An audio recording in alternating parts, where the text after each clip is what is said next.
Why am I telling you about this? Is because I'm directly affected by this. Cystic fibrosis is a genetic illness. There is no cure. It causes lung infections and limits my ability to move. Today, it's my job to challenge you to donate directly for Rebendo or sign up for our silent auction. All of your support goes directly to the Cystic Fibrosis Foundation. Please help us fight a cure for this disease. Thank you so much for all your support, besties. And now, play ball!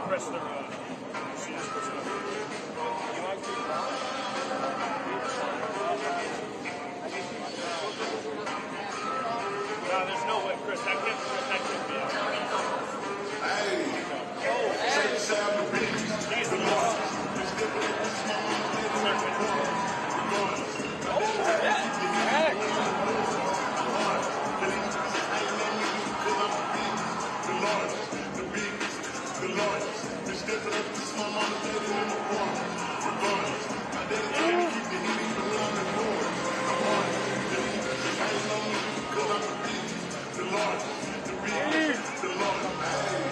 Picture 5.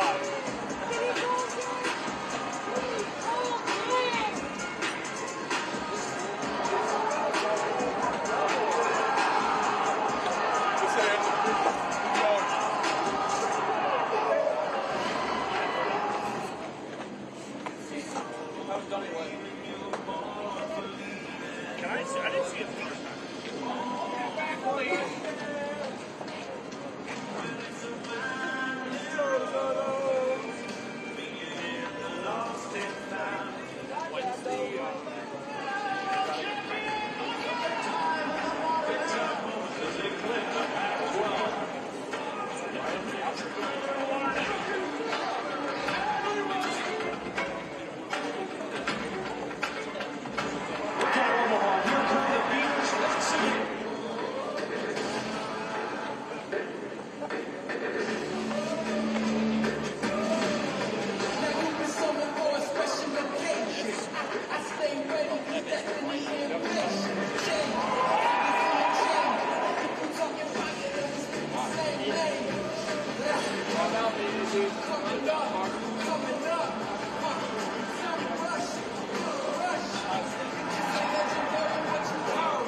Now, ladies and gentlemen, please rise if you're able and remove your hats.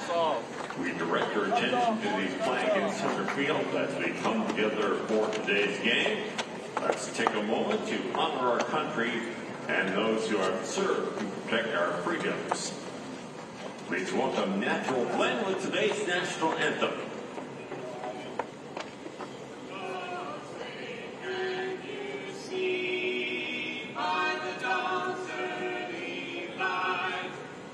So proudly we hailed at the twilight's last gleaming, whose broad stripes and bright stars through the perilous fight, for the ramparts we watched were so gallantly streaming, and the rockets brave with their arms resting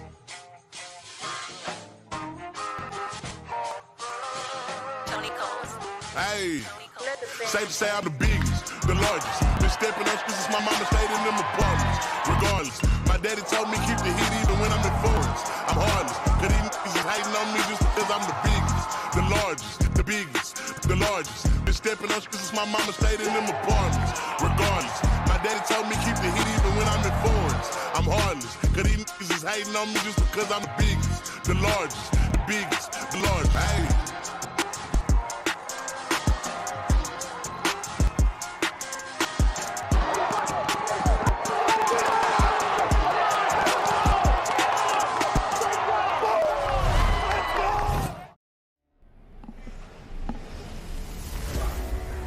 Round Rock Classic from Dell Diamond in Round Rock, Texas. After Oklahoma knocked off Minnesota in the opener, now we have the biggest matchup in the country this weekend. It's the first time this season 2 top 10 teams are playing against each other, with Oregon State battling Virginia. He is Mike Harge. I'm Chris Mykowski. The stage is set, albeit a chilly one.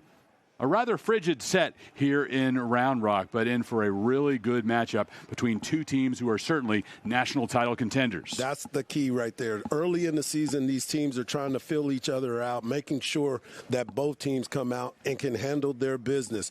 It's an early matchup, but this is one that you and I have been excited about. Virginia lost its opener and then won 2 straight in Puerto Rico to close out their first weekend, while Oregon State swept through 4 games in Surprise, Arizona to begin the season. Let's take a look at the starting lineup, starting with the designated visiting team today, Oregon State.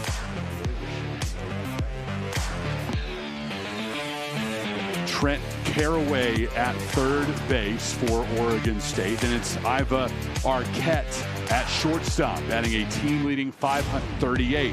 Then Gavin Turley, the left fielder for Oregon State, followed by Dallas Macias in center. Jacob Craig has already hit 3 home runs for Oregon State. He has 9 runs batted in, the first baseman for the Beavers. Then it's Wilson Weber at catcher. Tice Peterson with a 909 slug, the DH. And Easton Talt is the right fielder for the Beavers.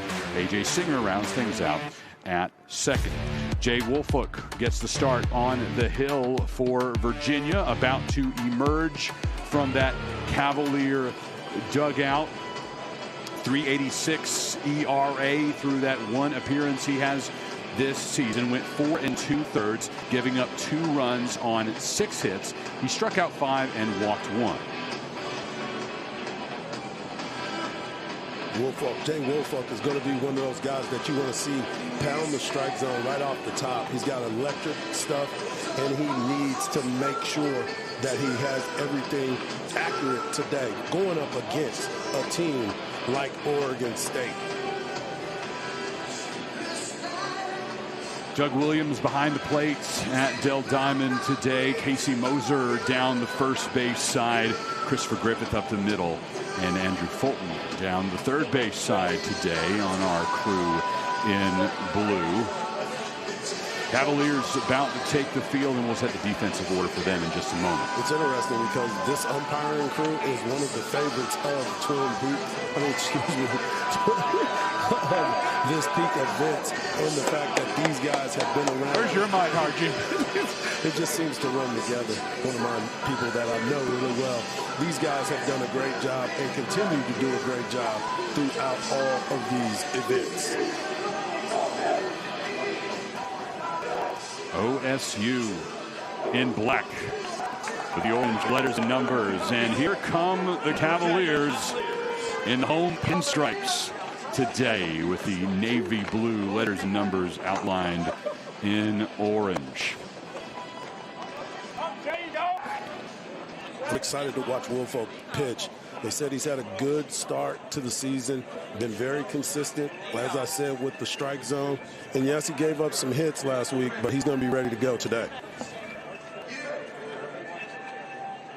Virginia led by head coach Brian O'Connor in his 22nd season. Cavaliers won the 2015 national championship under his guidance, the first time in program history and the first ACC program to win a national title since 1955. 7 College World Series appearances for Virginia during O'Connor's tenure and 2 times into the CWS finals. 14 straight NCAA tournament appearances for the Cavs under Coach O'Connor. UVA 2-1 on the season. Took a loss to Michigan, narrowly beat Villanova, and then beat Rice 7-0 to cap the weekend. And what a travel schedule it's been for the Cavaliers. Nice balmy Puerto Rico, and then up to Charlottesville where it was snowing, so Cavs midweek game was canceled. And now here at Round Rock where they also are greeted by some chilly conditions. It's good that it's chilly, but it's even better that it's not snow on the ground. As they said when they got back from Puerto Rico, and now they've been in 3 different time zones as well. So it's been a lot of traveling for these guys, but guess what? They get a chance to play baseball today. The Oregon State Beavers ranked 7th in the country against the Virginia Cavaliers, ranked number 2. First time this season a pair of top 10 teams are doing battle against each other. And Trent Caraway leads things off for Oregon State.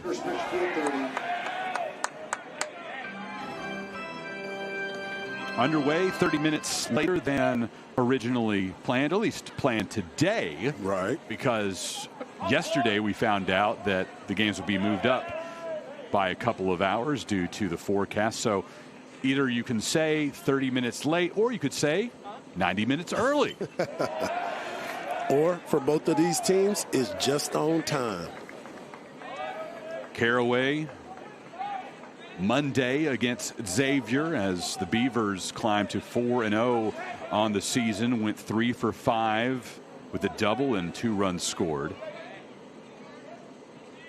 Preseason All-American lets that one go past. A strikeout looking to begin the game for Jay Woolfolk.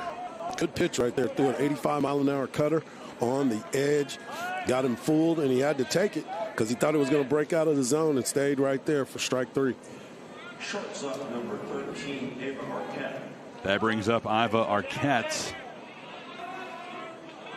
OSU's batting average leader, .538.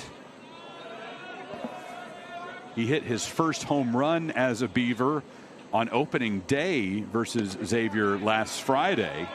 A 2-run shot to center in the 7th inning, and then added 2 more runs batted in Saturday against UNLV with a ground rule double in the 4th. 6'5" and fills out that batter's box.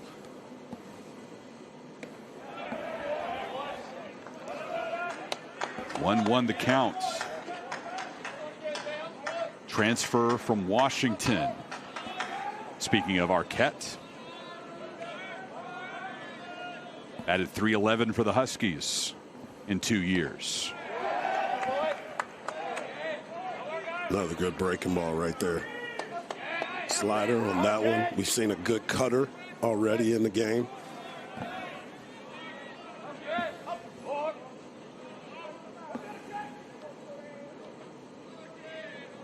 One-two with 1 out. Fouled back. Ooh, got away with one right there. Woolfolk missed his spot on where he was trying to go, and Arquette fouled it straight back. I don't know if he's going to see a better pitch than that to hit today.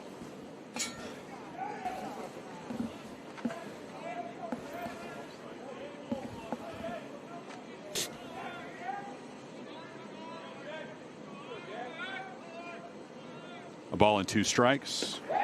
Got him swinging. 2 consecutive strikeouts to begin the day for Woolfolk. Again, nice cutter on the outer third. Got these guys looking for the ball on the inner half and just staying away from them. That was in the other's batter's box, actually. As listed on the lineup, number 1, Turley. Here's Gavin Turley.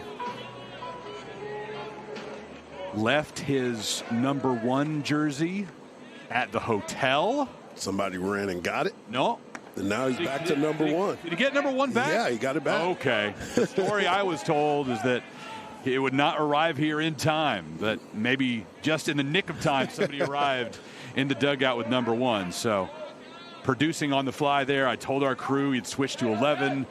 We can switch that back. He's going to be 1 today. I'm just going on the information I'm told. But good eye, Harji. He did, in fact, get that black #1 in his possession at least just before he stepped up to the plate. Perfect timing. Perfect timing. He thought the game was a little bit later like it was supposed to be, so he had enough time to get it. Back #1 as he should be. Turley taking that one inside. 3-0 now to the Oregon State left fielder.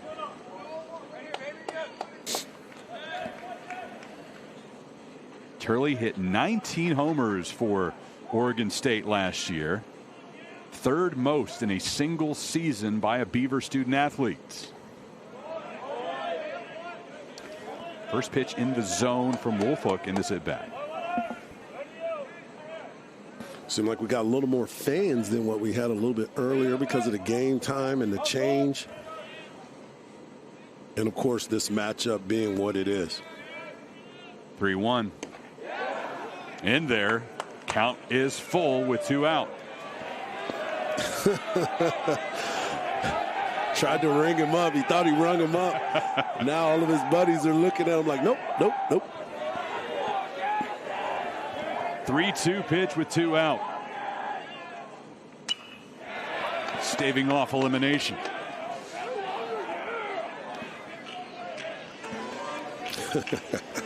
It's early. We talked about it earlier about the mind not being ready to go and being sharp as it needs to be with this. And even the home plate umpire, they say, my fault.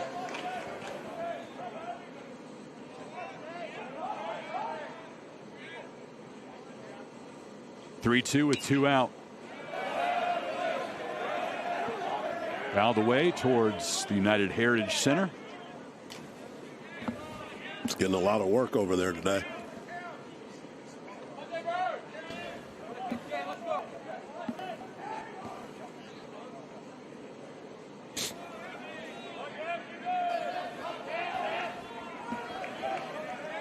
Full count, 2 out, nobody on in the top of the first for Oregon State. Into right field. That will drop a one-hopper in front of Henry Ford. A 2-out base knock for Turley. Turley worked the count into his favor, had some good cuts on it. Nice short compact swing, stayed inside the baseball, drove it to right field. 101 exit velocity coming off of that bat. Now you see why there's a lot of scouts in this house tonight to watch this young man play.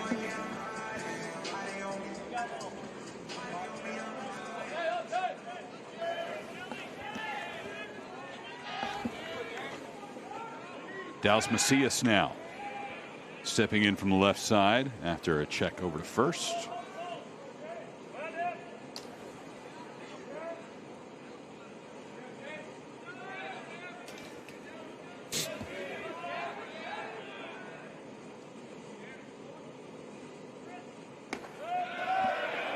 Macias taking. He just has 1 hit in 10 at bats so far this season.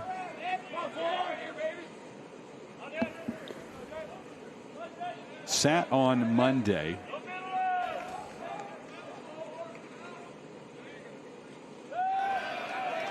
In the dirt. In the lineup the first 3 days of the season, then got a day off after those struggles. As the Beavers finished 4 games at the Rangers and Royals spring training facility in Surprise, Arizona. Their usual stop on opening weekend of the season. And Beaver fans, it appears, have become very used to making that part of their winter vacation plans. They pack the place out in Surprise. Not a bad place to be. It's a beautiful ballpark. Been there a bunch of times with both of those organizations. If you really want to pay attention to the game, plenty of great seats. But then if you are more of a, I'm going to get a tan and relax, a lot of green space beyond the outfield walls. Just hang out and have a good time. For sure. 3-1 with 2 out. Misses inside to Macias. Beavers have 2 men aboard.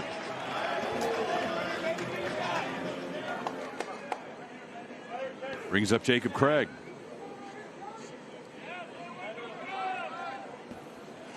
Those pitches aren't missing by much, but I do understand why some of those are being missed.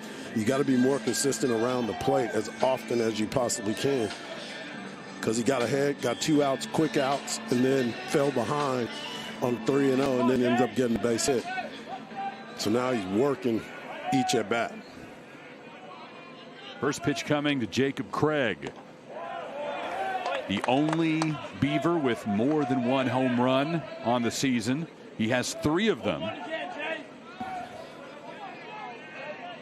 Monday had a grand slam in the first inning.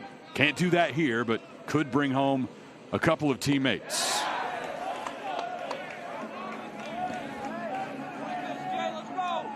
Monday, 2 home runs in the first and the 5th.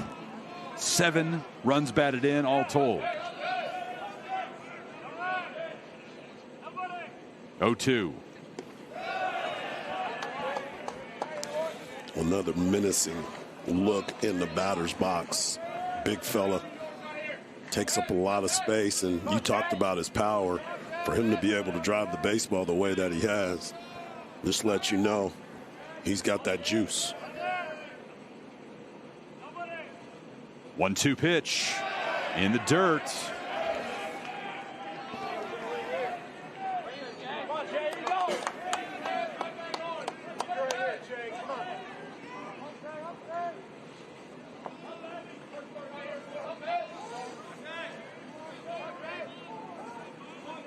Two, 2 out, 2 on. Missing away. Full count.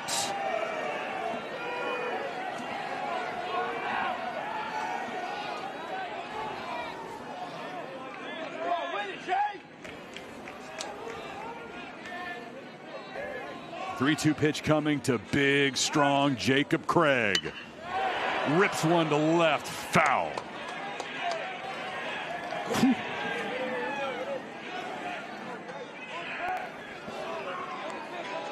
There was definitely going to be 2 runs scoring on that, with the count being 3-2.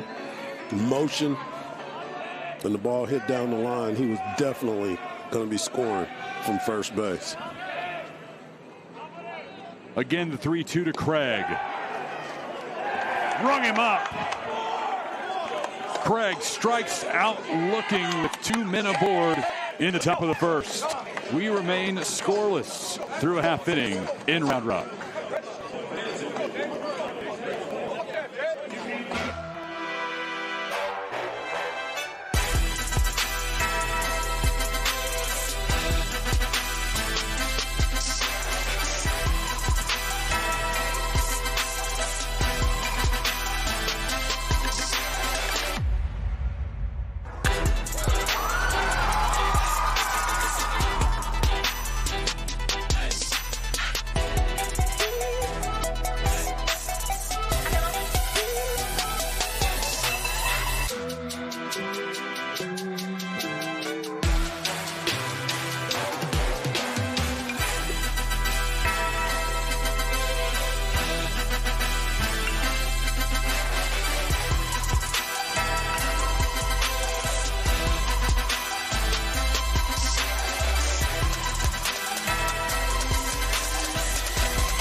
Round Rock Classic is presented by Peak Events, home of the best outside of Omaha.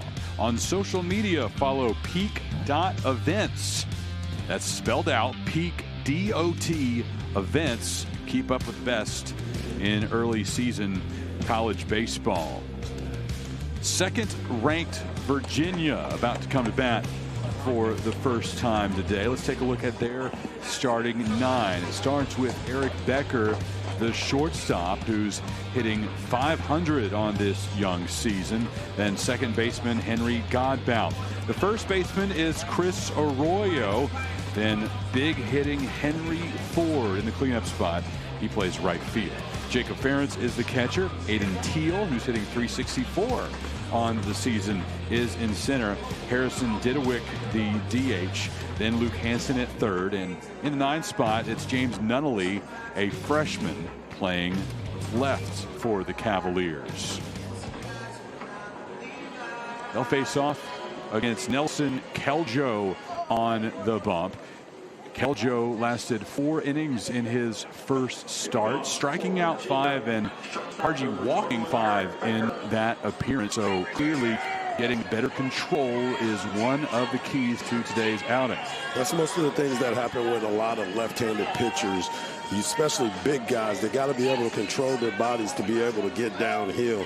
You know the potential is there, so it's important for him just to try to do everything he can to stay in the strike zone. First pitch swinging, it's Becker into right field. Brought in by Easton Talt. It's Gavin Turley, Dallas Macias, and Easton Talt in the outfield for OSU. Trent Caraway, Iva Arquette, AJ Singer, and Jacob Craig in the infield from left to right. And Wilson Weber is the backstop for Keljo. Here's Henry Godbout.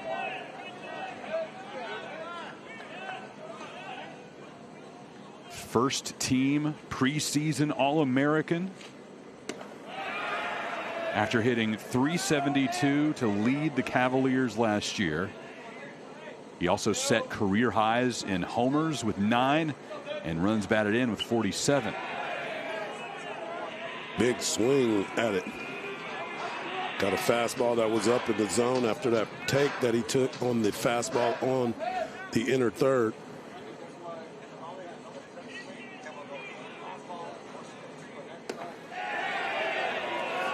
Godbout ended last season on a 20-game reach base streak, and he has now extended that into 23 in the first few games of this year.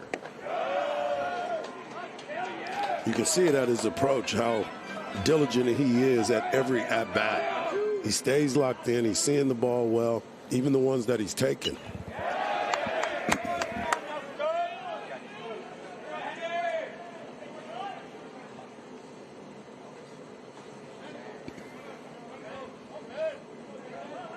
First thing Coach O'Connor said when referring to Godbout is that he is locked in.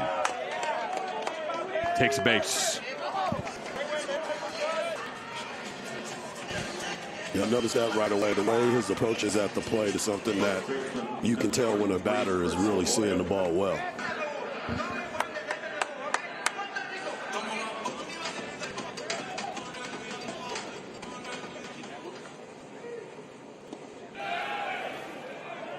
Here's Chris Arroyo.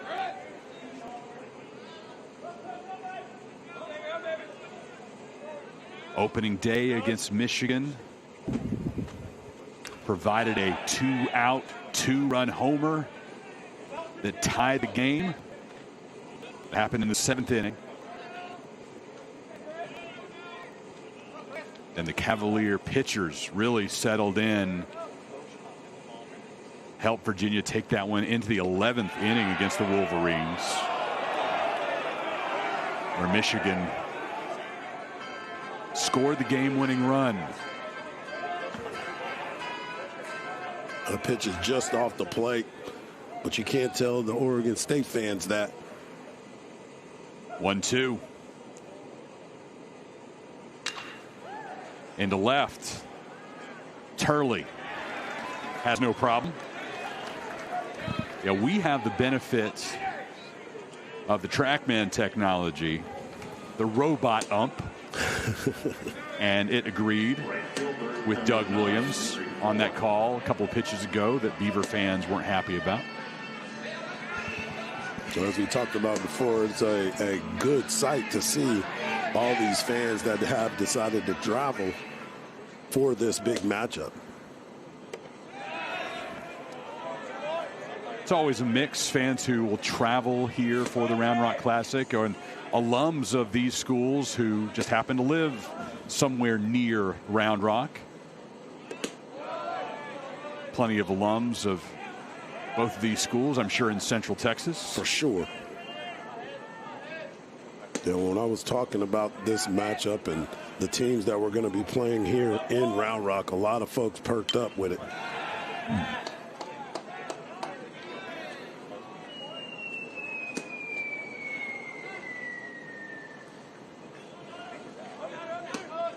You talk about the alumni from both of these schools and these universities and what they've been able to do and achieve at the next level as well. A lot of first-round draft picks, champions, national champions. Good tradition. 2-1. Hit to the opposite field after Forbes' base hit. Now men on first and second for Virginia. Just a little check swing there, Hargy, to get on base. Stayed inside of the ball, was tailing away from him, got a good piece, stayed behind the ball, and drove it into right center field. Here's Jacob Ferentz.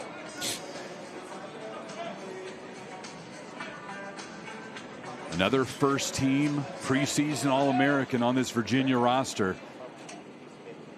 It's a recurring theme, and it leads anyone who talks about the Cavaliers to say they are just plain loaded. Which is why you see them as the #2 ranked team in the country. Ferentz last year hit .350, 17 home runs, 43 runs batted in. Second team All ACC selection. Hops this one back. D1 baseball in its preseason player rankings has Ferentz at #1 among catchers. Those numbers that you just mentioned is why. You start to look at a guy putting up that kind of damage.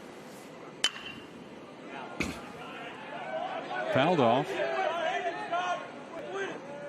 in the top row down the line.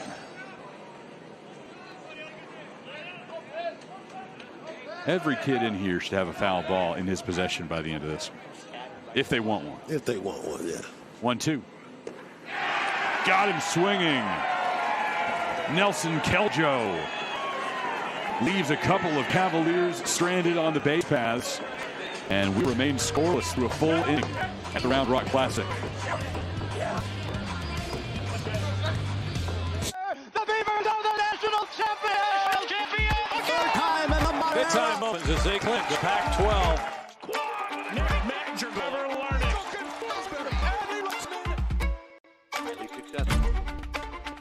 Look at Omaha. Here come the Beavers once again.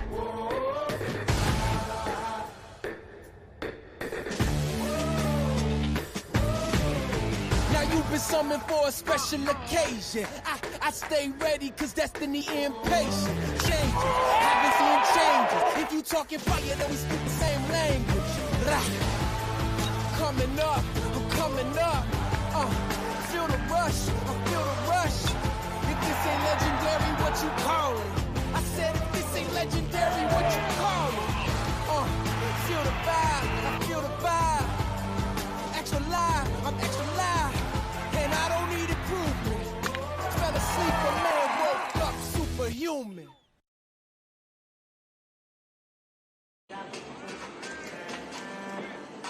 The Round Rock Classic is brought to you by D1Baseball.com.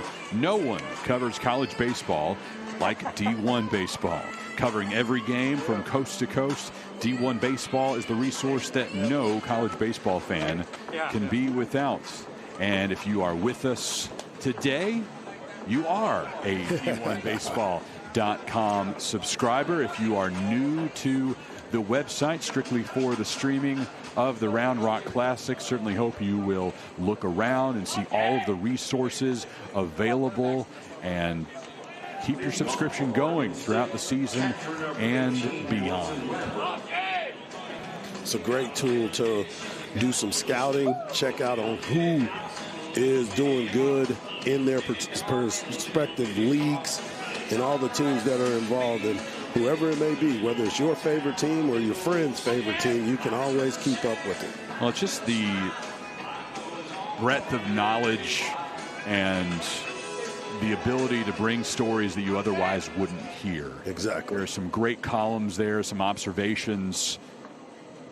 I really enjoy reading Rooney's stuff, and you know, I know he's going to give me a hard time for saying so, but every time Runes adds something to the website, I'm immediately on that. He had some great info on Oregon State earlier this week that we'll refer to throughout the weekend as Wilson Weber steps up for OSU. Tice Peterson and Easton Talt will follow.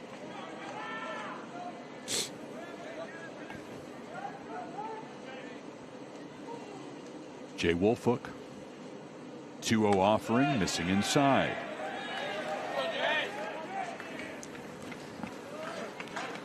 Three strikeouts for Wolfook in top of the first inning.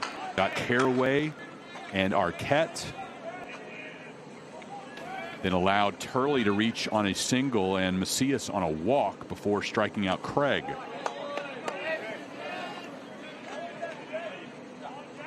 You can't be living from behind here and against a team like this. You got to start working ahead and finding a strike zone early. 3-1.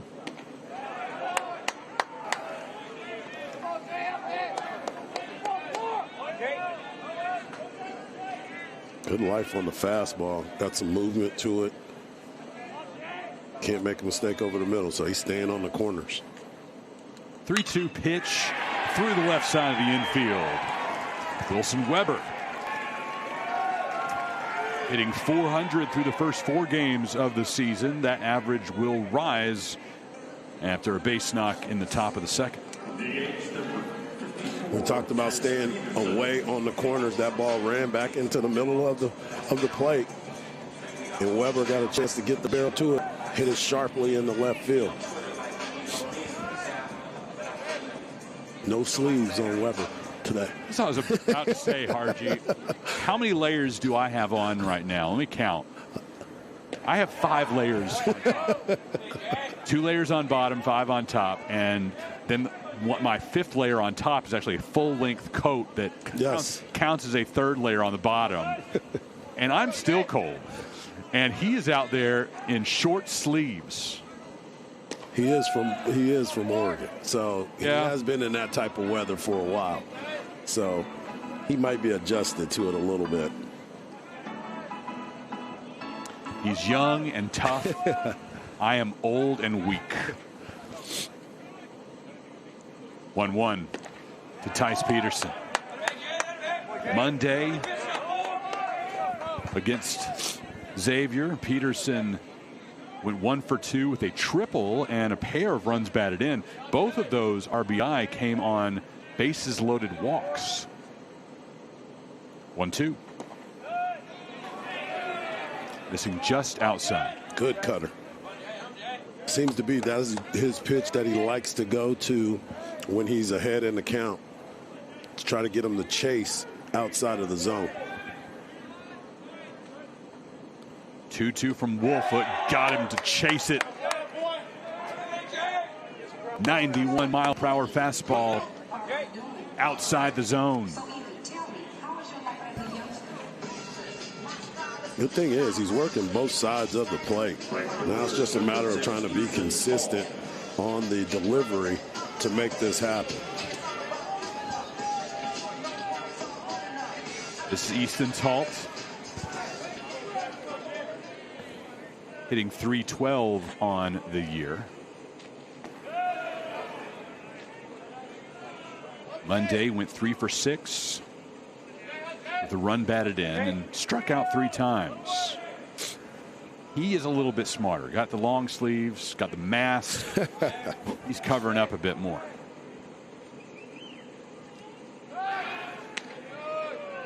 And the moment you started looking over at the Beaver roster in preseason, you saw that name and it popped out. If your name's Easton, you gotta be a ball player. Yeah, you gotta be playing baseball. I don't think I've ever seen an Easton not play baseball. Well, we need the story, but how else would he be named that? He had to have baseball-loving parents. Got to. We'll do some dive by the end of the weekend. See, this is why we need Hargy 2.0 out there as a sideline reporter, because then he'd be tracking down Easton's parents or somebody who knows the story. That's exactly. Right. Very well could have family members watching us right now on D1Baseball.com, and we're easy to find. Look us up on X. You can send a message to either me or to Hargy. Let us know the story. I'm at Mike Hosky. He is at Hardball Harge. No doubt.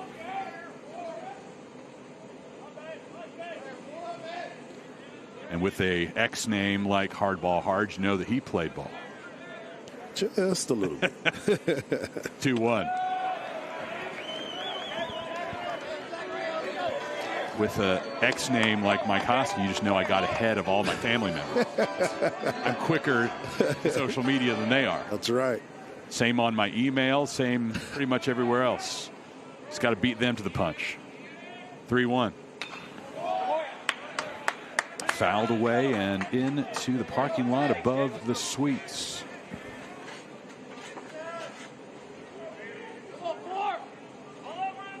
The only thing I was late on was mykoski.com.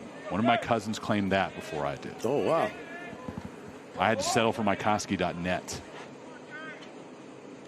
3-2. Off the glove of Arroyo.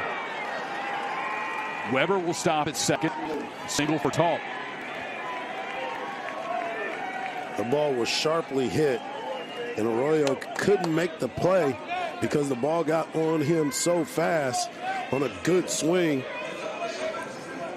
Again, you start getting in there and getting some good counts and getting to a hitter's count 3-2 pitch.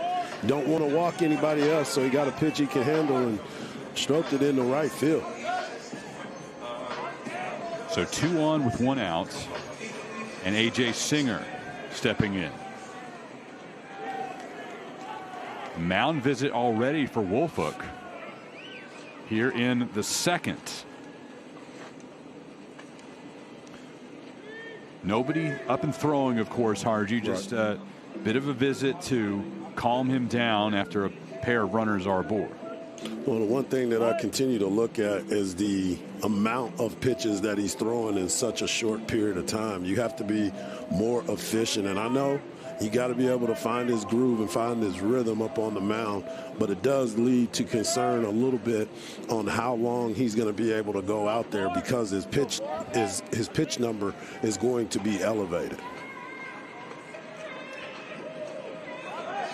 One more look at Easton Talt and how this one went off the glove of Arroyo here.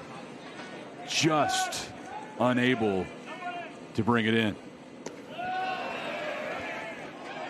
And you saw Weber too. He was like, I would have been doubled up on that one. That ball was hit too sharply, and I'm off too far.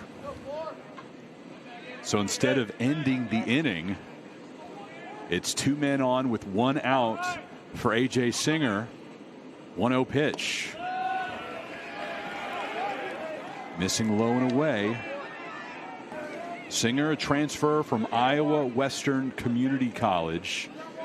Nearly hit 400 last year and was named a second-team All-American. 2-0. So we had trouble earlier with community college nicknames. You got Iowa Western? No. Nothing? Nothing. Reveres? That can't be right. Reivers. Okay, so what is that? Okay. Now we have to do a definition search. Yeah, we have to. I would need to know the mascot of that. 2-2. Missing away. So I don't know if I'm pronouncing this right, but the simple answer for what is a revere, it's a river pirate. An archaic term for robber or plunderer. Okay. Especially one who participated in border raids. 3-2. Okay, I could see that. It's more of a piratey looking mascot. You find a lot of pirates in Iowa, do you? I guess. You don't find a lot of kangaroos in Weatherford. Again, a 3-2 pitch coming with 1 out and 2 on for the Beavers. He takes a free base. Bases now loaded for Oregon State. And Trent Caraway stepping to the plate.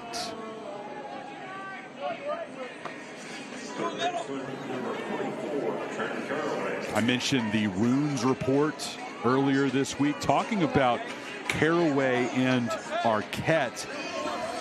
It's a real physical duo, but as he talked about here on D1Baseball.com, these guys tortured pitchers all weekend long in Surprise.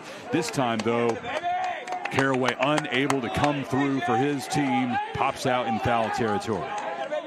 I was just about to say, this is that type of moment that you come up to the plate and you have to get your emotions in check, because there's a lot of money on the base paths. You have to get yourself something you can hammer. And he jumped out just a little bit, caught it off the end of the bat, and basically gave that at bat away in that situation. Now Arquette. So Runes continue that high energy, impatience from Caraway, and Arquette with this more measured approach. Both hitters providing skill and pitch-to-pitch ability to adapt. And they both do a lot of damage. And that right there, he was trying to do a lot of damage. I really like the way he looks in this batter's box and the approach that he's taking as of right now.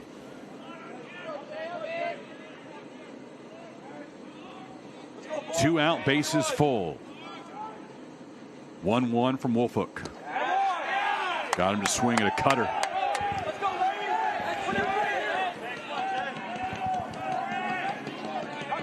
That one outside the zone. But Arquette liked it a lot. The 1-2. Fouled off, staying alive. Biggest moment of the ball game so far. Bases loaded for Oregon State. 2 out. In this battle of top 10 teams.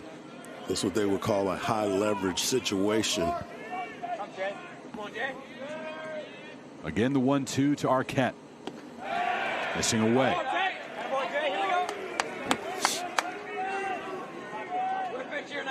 Arquette has nice rhythm at the plate. Solid approach. The swings that he's taken thus far, quality.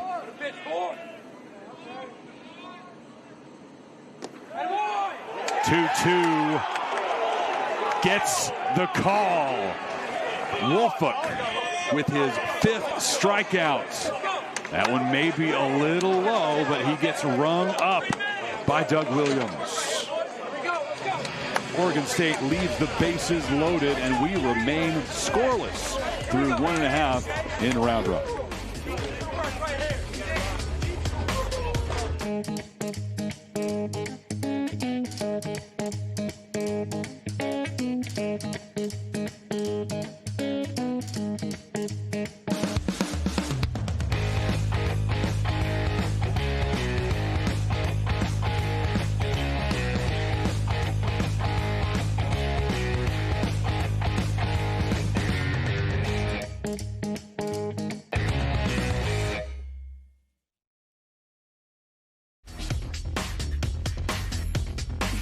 Round Rock Classic brought to you by Karbach Brewing Company.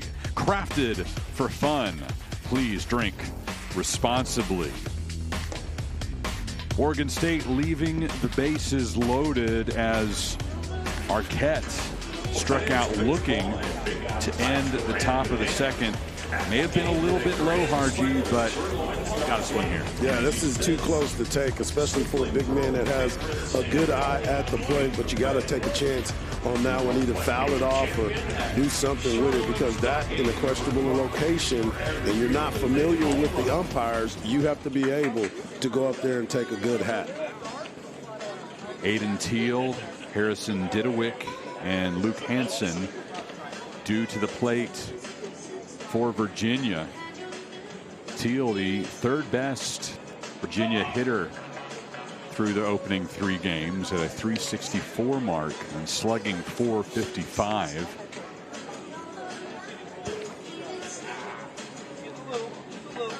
It's the biggest game of the day, really biggest game of this entire week across the country, as the Cavaliers ranked second in the nation, Oregon State number 7.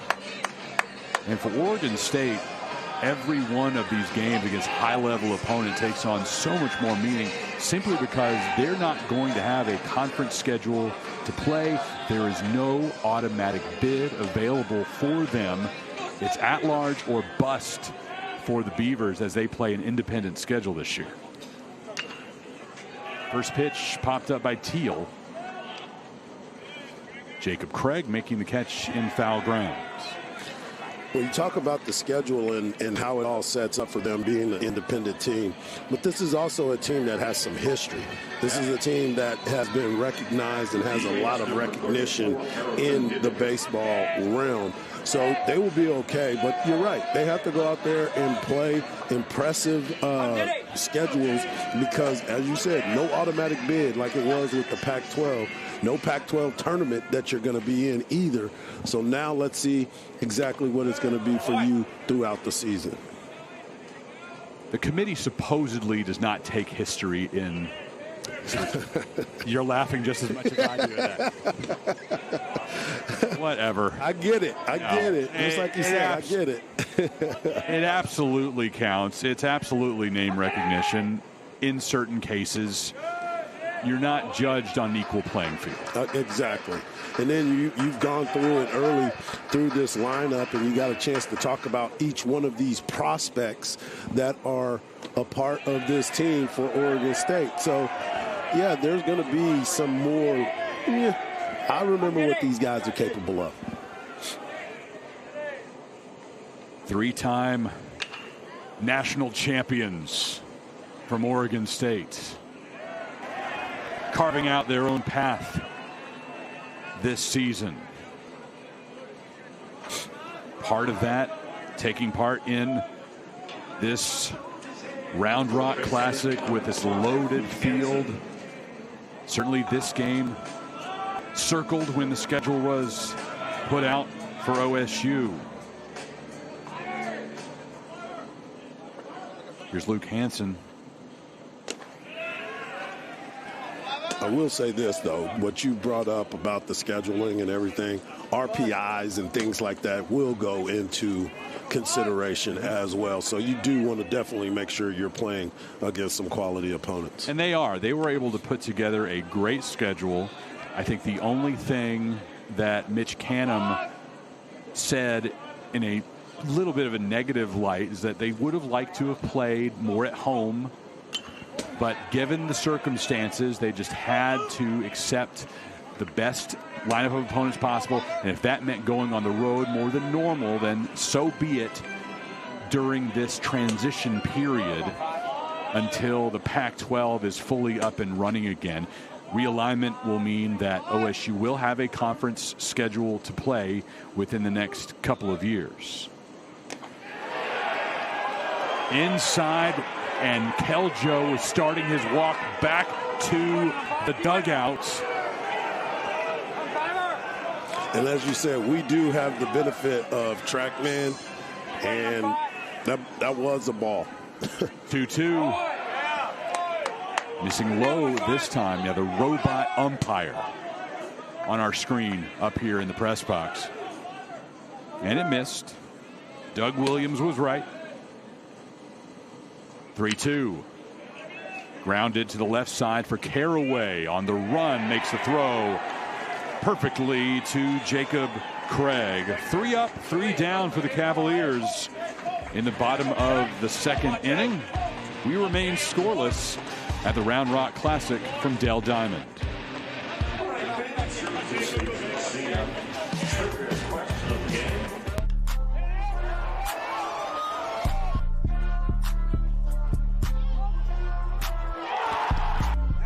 Ran up by the Lux on that.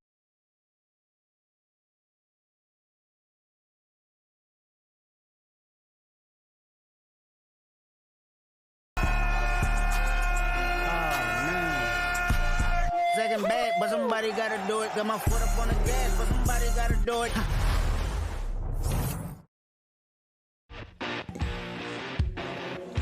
You can stay up to date with the Round Rock Classic all year round. Follow the tournament at Karbach RRC.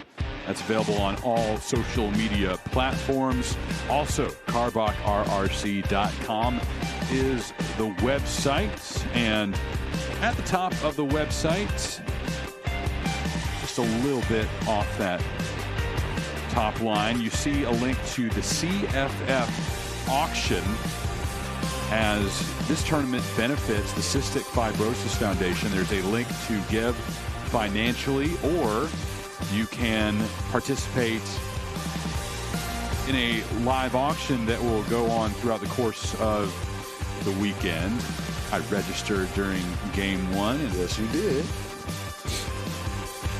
Get in here and tell you some of the options here. Well, now it's making me register again. I need to get back in here somehow. What did I do wrong, RG? I don't know. You should already. I'm already on. Yeah, you're in. I'm already on here. Well, let's go get to the auction items and see what okay, there we go. Okay, so it is very trip heavy. Okay. Okay. There are 4 different experiences. So tell me which of these really strikes you. And really, as we're sitting out here in this weather, I think all of these locations are going to sound incredibly appealing.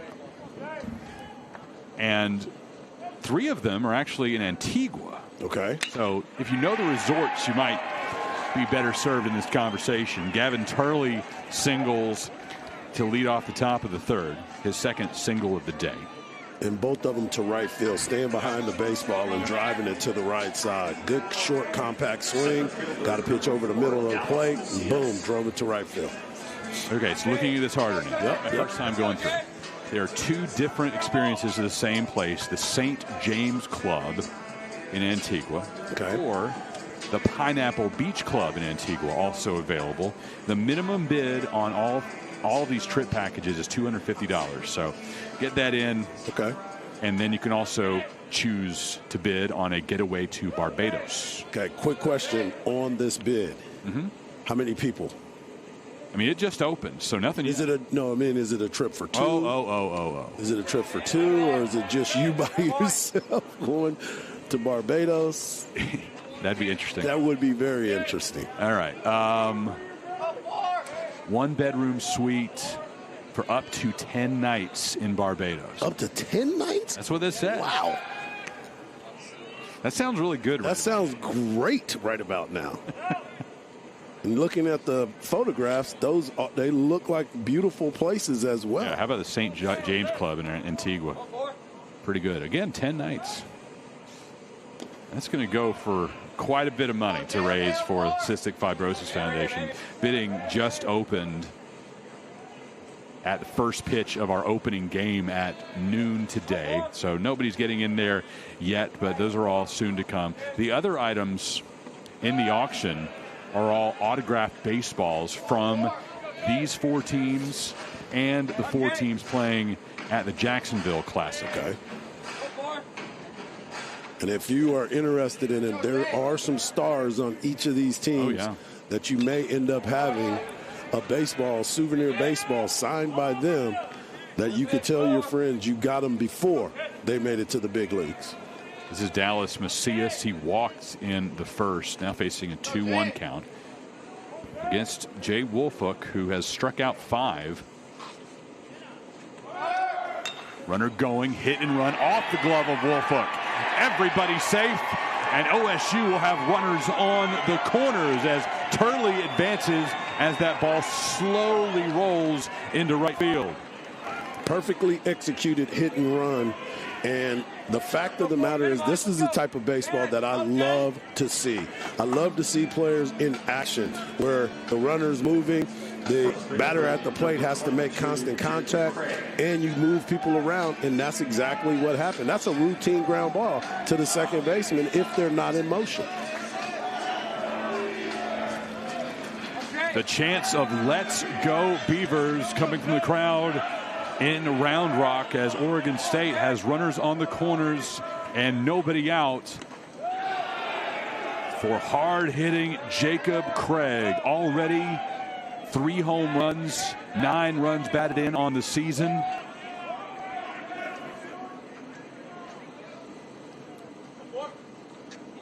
Talking to Coach Canham about Craig, he said that if he was right, that Craig only had 1 home run in high school.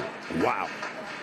He's learning how to be this power hitter that he has obviously turned into now with OSU. You know, the funny thing about that is he probably did not look like he does now when he was in high school. You get to college, you start working on your body, and you understand, like you said, learning how to hit. You develop, and then the power comes. 3-0 pitch. He was swinging away and just missed. And we almost got to see the power. Yeah. Oh, yeah. He got the green light. A 3-0 count, and why not? Coach Canham said he has made a huge leap from last year to this year. Apparent with the numbers already.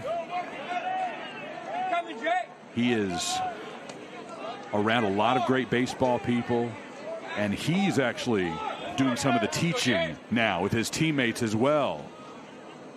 Acting more like a complete ball player. And most importantly, he's out there with a clear and happy mind. 3-2 pitch. Right down the pipe. Craig strikes out looking for the second time today. Woolfolk getting it done. 92 mile an hour fastball right down the middle.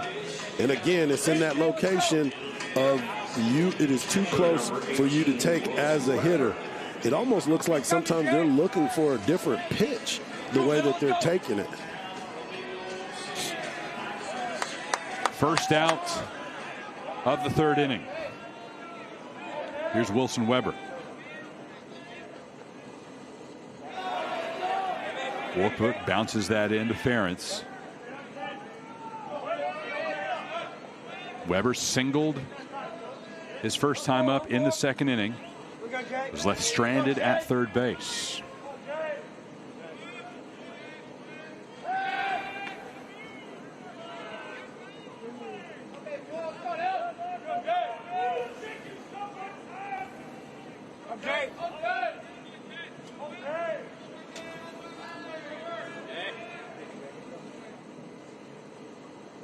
Offering fouled beyond the luxury suites and into the parking lot.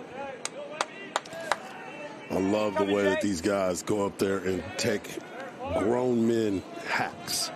There's no messing around. When they go up there and they see a pitch that they can handle, they take real hacks. Weber takes that one outside. There is activity now in the Virginia bullpen with 1 out and 2 on for Oregon State. Remember I told you a little while ago about the pitch count. He's already at 74 pitches, and we're in the top of the 3rd inning. Runner going down to second base. Macias is out.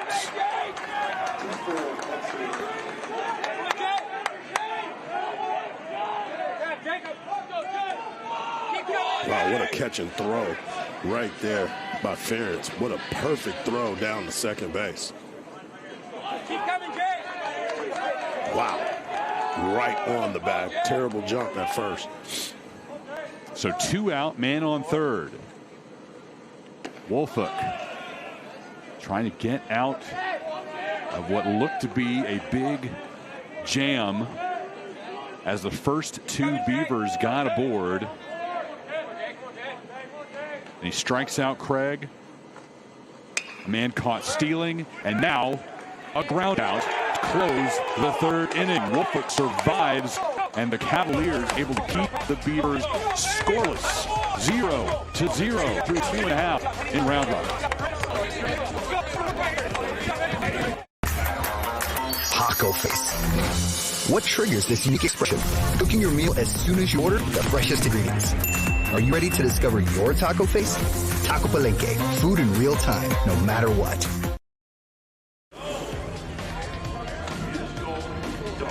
Round Rock, Texas, Dell Diamond, the home of the Texas Rangers AAA affiliate, the Round Rock Express. Virginia coming to bat in the bottom of the third inning with James Nunnally, Eric Becker, and Henry Godbout.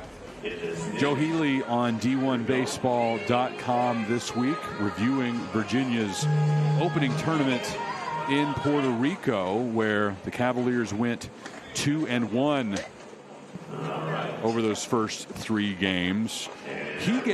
He said it was an impression that Virginia sleptwalked through that tournament in PR. Took a loss to Michigan, narrowly beat Villanova by a 3-1 score, and then beat Rice 7-0. The lineup, though, just did not go off in the way it was expected in those last 2 games. As a team, Cavaliers hit 270. Did get big contributions, though, from some of the stars. Eric Becker, who we're about to see come up second in this inning, he went 6 for 12. Jacob Ferentz went 3 of 8. Aiden Teal, 4 of 11. Harrison Didewick, Henry Ford, they both struggled in Puerto Rico, but Joe said it's just a matter of time before they come around, and that really is the consensus for those 2 young men, considering the seasons they had last year, what they bring back to the Cavaliers this season. Now we get our first look at the freshman Nunnally at the plate. Playing in left field today.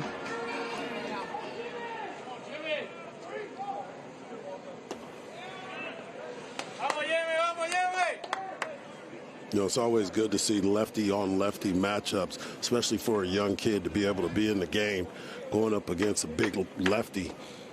Shows you something about what they think of him. And not only as a freshman, got the start on opening day against Michigan and went 0 for 5 that day, Harji. So you can only imagine kind of what that night into the next morning was like for him. You know, on this big stage, playing a big-time opponent for a storied program. Golden sombrero there, and you go to the next day and you're able to pick up 3 hits, and the amount of weight that was lifted off his shoulder with that big day against Villanova. Well, it tells you a lot about the kid himself, because a lot of times, a lot of guys don't come back from that right away. And for him to come back and get an opportunity to go back out there and get those at-bats and rebound, that just goes to show you how tough of a mind he has. 2-2 pitch in the dirt.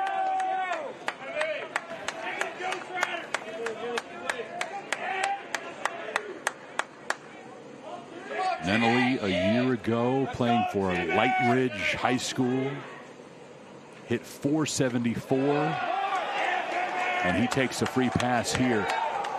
Here's the most mind-blowing stat. If this is right from our friends at Virginia Sports Information, again, batted .474 his senior season, just a single strikeout all season long.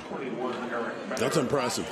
That is impressive, and that just, again, that goes to show you why he can come to the University of Virginia and go out there and be the left fielder, be a utility guy, but get an opportunity to play because of the ability that he showed them while he was in high school. Becker fouls off the first pitch he sees. ACC all-freshman choice a year ago. Won the starting shortstop job after an open competition in the offseason.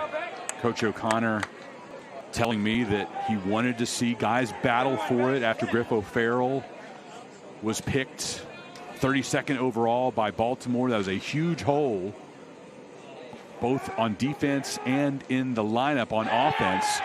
And Becker is the right man for the job. Here he wears one after a walk to shoot mentally. The hit by pitch against Becker. Yeah, that one's going to hurt a little bit too. He thinks that he was okay, but that one hurt a little bit. Hit him on the bicep.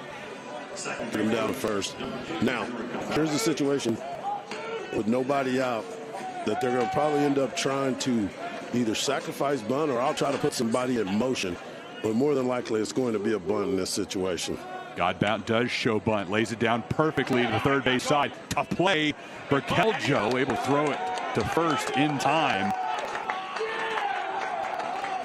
We knew he had successfully sacrificed them over, but Harji for a moment there looked like he would be aboard as well. Yeah, what a great play by Keljo to be able to barehand that going away from first base and still make a strong enough throw to get the out, because that could have been a bad play all the way around. But great execution by both squads.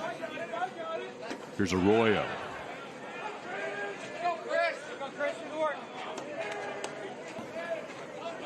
We talked about Arroyo's big day against Michigan last Friday, but then the next two against Villanova and Rice combined 0 for 6 with a couple of strikeouts. They're going to bounce back from that here against Oregon State. In the dirt, gets away from Weber, able to track it down. Nunnally was back on the back.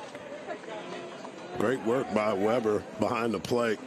But also that tells you a lot about Keljo and what he believes in his catcher behind the plate. He had the confidence to throw that pitch, and Weber being able to keep it right there.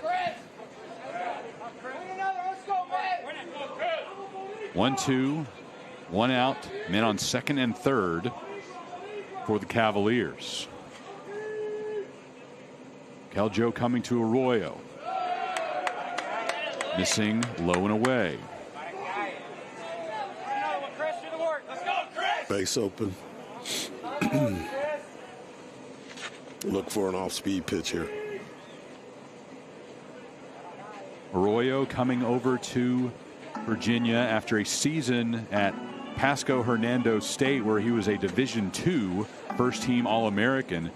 But before that, he was a Florida Gator, making the way back down to the JUCO level and then reopening his opportunities in Division I, finding a home at UVA.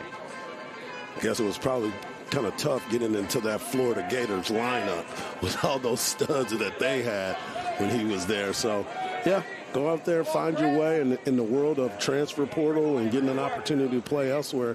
You got to go find a home. 2-2. Well, at Florida, Harji, he was primarily a pitcher. He went to the JUCO ranks and really built himself up as a solid two-way player. You may see him on the mound this weekend as well for the Cavaliers. 3-2 to the left side of the infield. A diving Arquette can't come up with it. 2 Cavaliers score 2-0 Virginia in the bottom of the third. It's a great piece of hitting right there. That pitch was down and away. Right after I told you they were going to throw him a breaking ball, they came back with a fastball away, and he just placed it out of the reach of the shortstop, who was diving to his right. Clutch hitting from Arroyo. First pitch swinging for Ford. Talt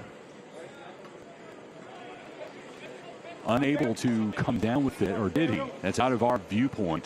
I never saw him take his right arm up. But well, apparently it looks like he did. Yeah, we were looking for the signal from Casey Moser because down the line there, we can't see it from our position, so we depend on our umpires to let us know. We did see a signal that it was in foul territory, but you're right, never saw the hand go up. Ford is retired, though, as apparently tall, did make that catch. And Jacob Ferentz steps in. Mr. Moser has a lot on his mind. He's not concerned with us up here. That's fine. Yeah, we're both looking to wait for him to. I saw him put his hand up to keep it in, but I never saw him make the call, so I guess he might have shifted it. Ferentz struck out his first time up. That was to end the first inning.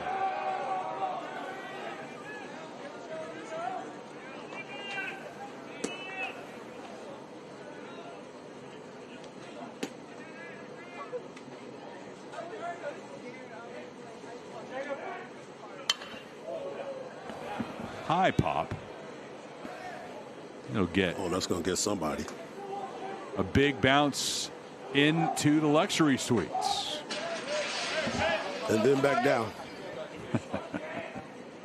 Where's the kid at? Where's the kid at? We do have a few groups of people spending money today. Got a couple of luxury suites filled up for this late game. Ferentz takes a free pass. 2 men on for Virginia with 2 out and 2 runs already scored for the Cavaliers. Brings up Aiden Teal.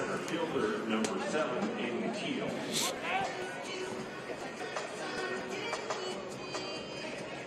Teal and his brother Kyle, the 7th set of brothers to play for Brian O'Connor at Virginia.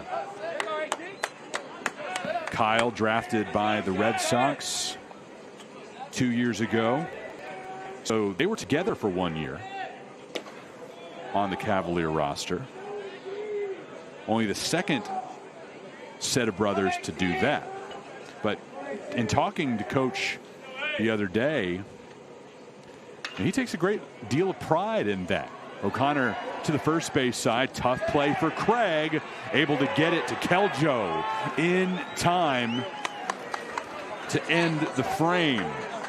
Chris Arroyo brings a pair of Cavaliers home with a 2-run single.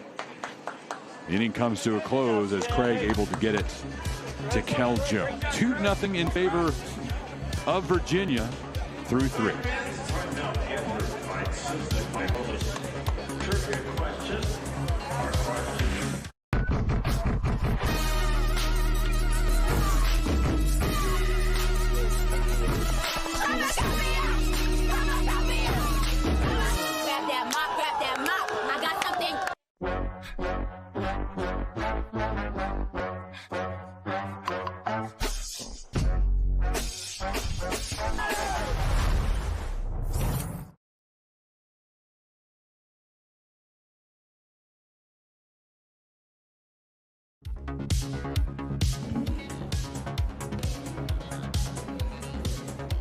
Round Rock Classic brought to you by the Round Rock Convention and Visitors Bureau. Visit GoRoundRock.com and see why this is the sports capital of Texas. Virginia plating a pair in the bottom of the 3rd inning after a 2-run single by Chris Arroyo. First runs of the day. Oregon State comes up with its 7, 8, and 9-hole hitters. Tice Peterson, Easton Talt, and A.J. Singer. Chris Mykowski, Mike Harge with you all weekend long on D1Baseball.com. And we have a traveler with us. Kyle Peterson coming from snowy Omaha. Round Rock today, and I imagine off to Jacksonville tomorrow. So he'll check out both of our peak events tournaments. And, of course, he'll end his season on the call of the College World Series in his hometown. But getting to get out and experience some of these early season tournaments, I know is something that you really enjoy, especially with a matchup like this. Yeah, I mean, this is probably the best matchup of the weekend right here. I think you guys probably don't think that, but I came here because it was warm. It was 12 below when I drove to the airport this morning, so this is beautiful right now. Yeah, this is not beautiful, and I'm not happy about it, as you can only imagine, my man. But glad to have you in here. And as always, you start looking at these matchups, and when you guys got these matchups set up, There's no way you thought that both of these games, or this game, was going to be a 2 versus 7 when they decided to be a part of this tournament. I mean, you got two teams. Virginia's in Omaha last year. Oregon State goes to a super, gets beat by Kentucky, and it's two of the better programs year in and year out in the entire country. We're seeing why again today. I think Oregon State's really interesting. Obviously, no conference affiliation, so their schedule is totally different this year than we're used to seeing. But they've put together a really good schedule when you look at it. They play teams all over the country. They spend a fair amount of time down here in Texas. But I think it's a team you're going to see there at the end of the year. Peterson waiting on the 3-1, swings through it. And speaking to that, one of the first things I noticed when I got to the ballpark on Wednesday, looking up at the flags in right center, you got each team with their conference, and then next to Oregon State, you've got GDI. I had to explain that to Harji. He was not familiar with that. Yeah, I was not. I wouldn't even Holloway explained it to me when I was I didn't know what it means either. I was with Harv. So as I told him, I thought back to college when I decided not to pledge a fraternity. Nope, I'm not going to do that. Putting it, PG, I'm a gosh darn independent. As are they. Now we understand the flag. Now it all makes sense. Exactly. It all came to me when he broke it down. I was like, I got it. I understand. Yeah, and talking to Coach Canham about trying to put together this schedule as an independent, he's always positive, so he wasn't going to say, yeah, it was really hard. Like, it was a great challenge, but it allowed us to do some special things with this season as Peterson will reach base on an infield single. But the way he was able to piece it together, yeah, they're away more than they normally would be, but the level of opponent, as long as they win a decent amount of games, they're going to get their spot in the field and have a chance. Yeah, I mean, they had a great opening weekend last weekend. Obviously, you come here this weekend, you're playing Virginia. OU is really good. Very good. Obviously, Minnesota gave them everything they wanted earlier today, but Oklahoma's a team that potentially could be hosting. So this is one of those neutral sites that could help Oregon State. Regardless of conference, people want to play Oregon State. Sure. Because you know the type of program they are every year. Laying down the bunt to the right side. Wolfhook over to cover. Didn't get the foot on the bag before Talt did. And as you said, you start to look at what they were able to do. They move guys around. They do drag bunts like this. This was perfectly executed. You're playing the shift. First baseman's coming in. Second baseman probably should have said, I got it. And then you got to make sure the pitcher covers. But the speed is everything. It is. And Wolfhook run. I mean, that's a quarterback that's out there on the mound. And it looked like he was there in time. The right foot just didn't get down just in time. But you got an athlete on the mound, too. He's fun to watch. I mean, a converted closer. I think when he gets into pro ball, he's probably going to go into the bullpen. Yep. I think the stuff fits a little bit better there. Obviously, the ball strike today hasn't been ideal. His pitch count is all the way up, but the stuff plays. I mean, it's mid-90s. The slider's real. When it's in the zone, he gets a lot of guys out. He's just had a lot of traffic today. Yeah, that was one of the things that I tried to point out to Chris earlier. Was like, he's got good stuff, but when you get the pitch count up early in the game, now he's getting ready to go to the bullpen. He got 86 pitches in the top of the fourth, which is not ideal. Oregon State has 7 hits. You get 7 hits with a fair amount of balls, and ultimately, that's what's going to drive Wolfhook out of the game right here. Virginia will, in fact, make a change. We'll introduce you to the new pitcher in just a moment. Chris Mykoski with Mike Harge and Kyle Peterson. You're watching the Round Rock Classic on D1Baseball.com. 22, Joe Colucci coming at the bench for Virginia. 22, Colucci.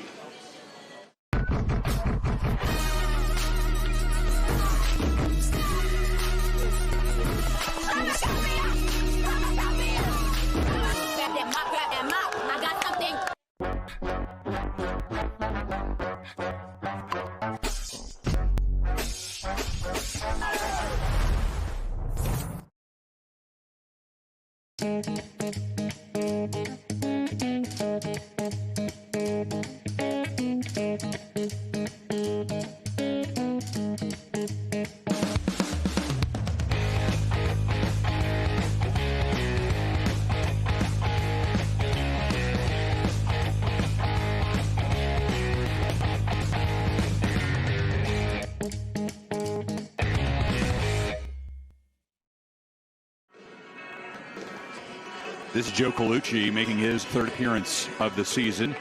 On opening day against Michigan, gave up a couple of runs on 3 hits over 1 2/3, and then came back on Sunday against Rice just for 1/3 of an inning and gave up a couple of hits. So looking for a strong outing here against Oregon State, and comes on with 2 Beavers aboard and nobody out with A.J. Singer due to the dish. When you talk about Virginia, the first thing is Brian O'Connor and his immense work over the course of 2+ decades. Now you see a first-year head coach this weekend for Minnesota, and then a veteran like him. What have you enjoyed most in just following O'Connor's career and the way that he has done things at Virginia? I think maybe the biggest story I love out of him is he's able to get 8 different sets of brothers to commit to him. That wouldn't happen if he didn't do things the right way. I mean, I'm from Omaha, Oaks from Council Bluffs. He's a Creighton guy, so I've known him forever, honestly. In fact, before the game, he came upstairs and hung out with us for about 20 minutes. But I do think Oak's an amazing guy. He's an amazing coach. So's the guy that coaches third base for him. Kevin McMullen's been there the entire time. And when you go look at programs, there's not a lot of assistant coaches at high-level programs that have been there 20 years. Yeah. And that's a big deal. I mean, it's a really big deal. McMullen runs the offense. He turns everything over to him.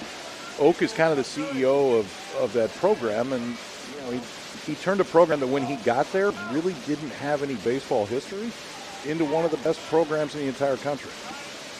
And now they're sitting at number 2 in the country right now, with a possibility of even taking over the number 1 spot. But when you talk about baseball and you start to look at the fundamentals of the game, you know, we've gotten away to the point of exit velo and spin rates and how hard you can throw the ball, but you still got to be able to throw strikes. And that's one of the things that we've talked about here now, is you got to be able to command the ball in the strike zone, and that's important. Especially when they're trying to get it out. Right. And in this spot, I mean, you got first and second, nobody out. Oregon State squares right away. Now you think they're taking 3-0, but yeah, if they're going to give you an out, just bunt it with the first pitch. Let's get it out of the way. If it's hard enough, try to make the play at third, but otherwise take the outs they're trying to give you. 3-0 pitch coming to Singer. Puts him aboard on 4 pitches. Bases full of Beavers for Trent Caraway. So they're not going to bunt here. I can tell you that. You get Caraway and Arquette coming at the top of this lineup. I mean, both these guys have a chance to go in the top half of the first inning. Arquette, probably the best position player transfer in the country. Caraway missed a lot of the season last year, but now he's back healthy. And when you looked at Kyle McDaniel, his draft rankings have come out here in the next week or so. I would bet both of these guys are in the top 15. Well, you can tell that because there's a lot of scouts in the house today, too. Caraway, first pitch, fouled back. You mentioned it. The injury for Caraway happened on a bunt attempt in mid-March last year. Missed 2.5 months. Returned just in time for the Corvallis Regional.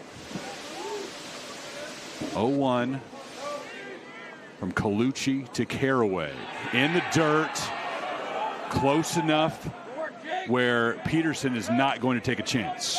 And Harji, you know this too when you stand at third base. When it's directly in line with you, you can't tell depth as much. If it goes right or left, it's easy to see how far it gets away from the catcher. When it's directly in line with that base running, you just don't know exactly how far it goes, and you just couldn't get a jump. And if I'm on the third base and I'm coaching third base, I'm saying sit still. We got the bases loaded with the top of our lineup at the top and nobody out. 1-1 to Caraway with the bases full. Swing and a miss. You know, as I watch both of these teams, and Kyle, you know this better than anybody. You've been around the game for so long. You start looking at the discipline of the teams, the fundamentals in which they play. And it's really impressive when you start to watch good baseball. You know, these are next level type teams that have a chance to do some special things. But it's really fun to be around the game when guys know what they're supposed to do. I mean, it's guys that have a chance to play the game for a long time. Yep. It's guys that we have a chance to see playing this game in June. 2-2. Big swing and a miss. Colucci gets Caraway on the strikeouts. Big spot right there. Colucci. Huge. Well, low three-quarters fastball that stays right at the top of the zone. Callaway swung over that, which is surprising when you see a fastball at the top of the zone, but it was enough to get him a big first out, and there you ground ball away from getting out of this thing. Here's Arquette. Bases loaded and 1 out for the Beavers. Arquette is Oregon State's leading hitter. .538 batting average entering the day. But he does have a couple of strikeouts so far in this one, in the first and the second. 1-0 pitch. In the zone. This dude looks apart. That's what that looks apart. I've been saying it as soon as he stepped in the box. 6'4", 6'5", and just fills the entire box out. And the way that he's aggressive to the baseball, I was like, whoo, can't make no mistakes. Arquette does have 1 home run on this young season, 4 runs batted in.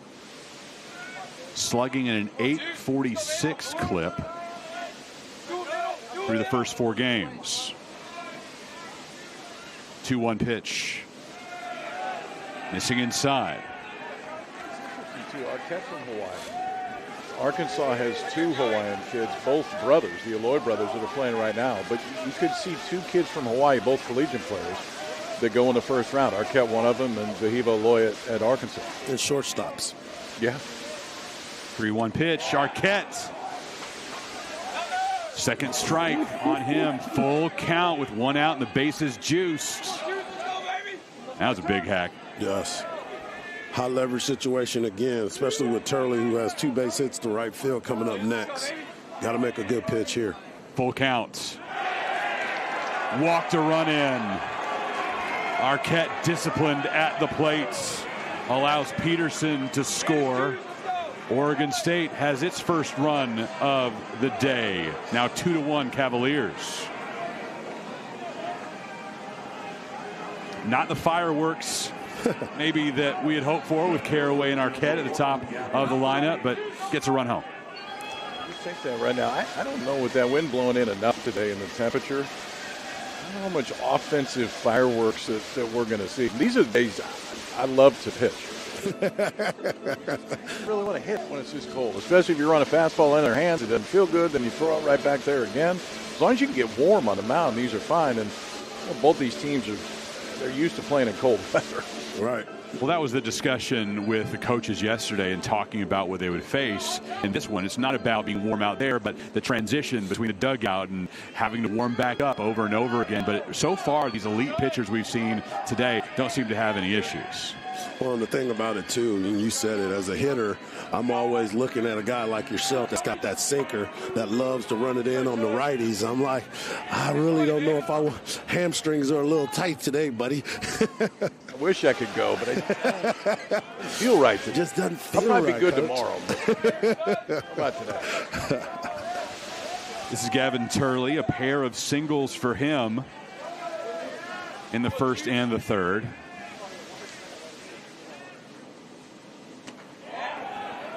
Did you ever accidentally leave your jersey back at home or at the hotel? Not my jersey. When I was growing up, I left my belt at home a lot. My dad always would wear me out about it, to the point that we ended up having another belt that was in a car just in case.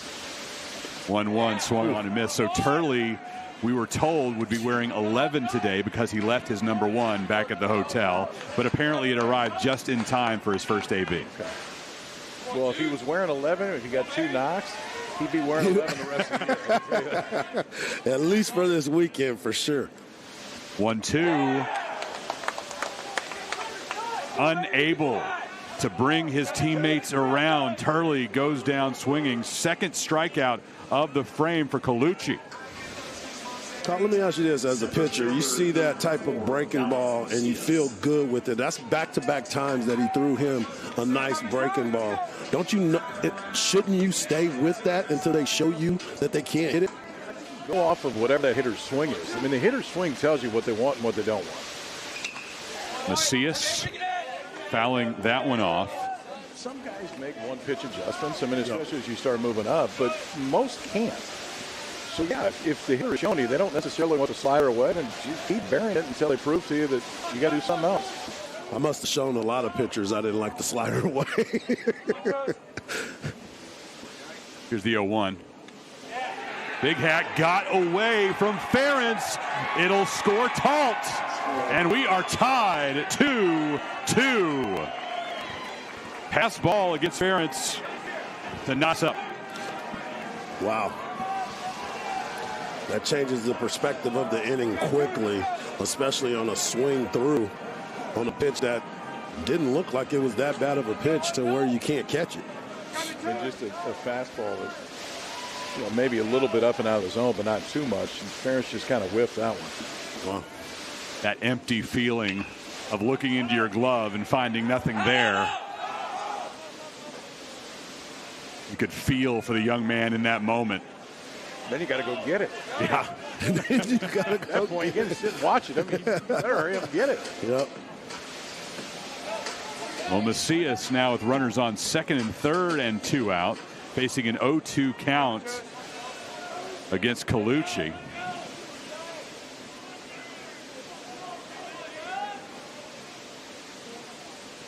Macias to the right side of the infield. Arroyo able to stab it and get it to Colucci to end the frame. The Beavers put 2 on the board, and we are tied 2-2 between the nation's second-ranked Virginia Cavaliers and 7th-ranked Oregon State Beavers. Kyle Peterson will stick with us for at least another half inning here on D1Baseball.com.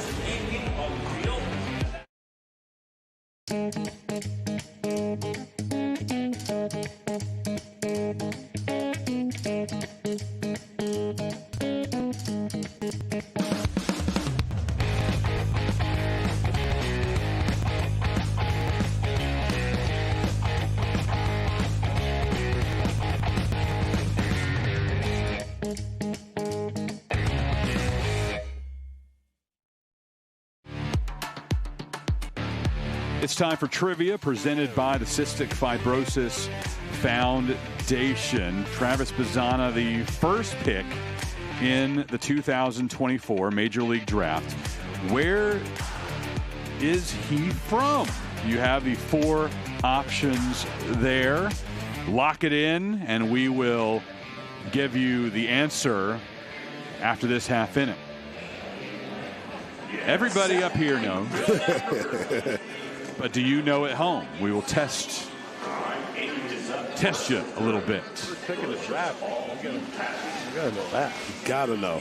Well, the thing is, and Hardy and I talked about this, if it was people flipping around, stumbling on our broadcast, maybe they wouldn't. But these are subscribers to D1Baseball.com. They know little ball. You got a lot of Beaver fans listening right now. I know that for sure. I think they probably know that one.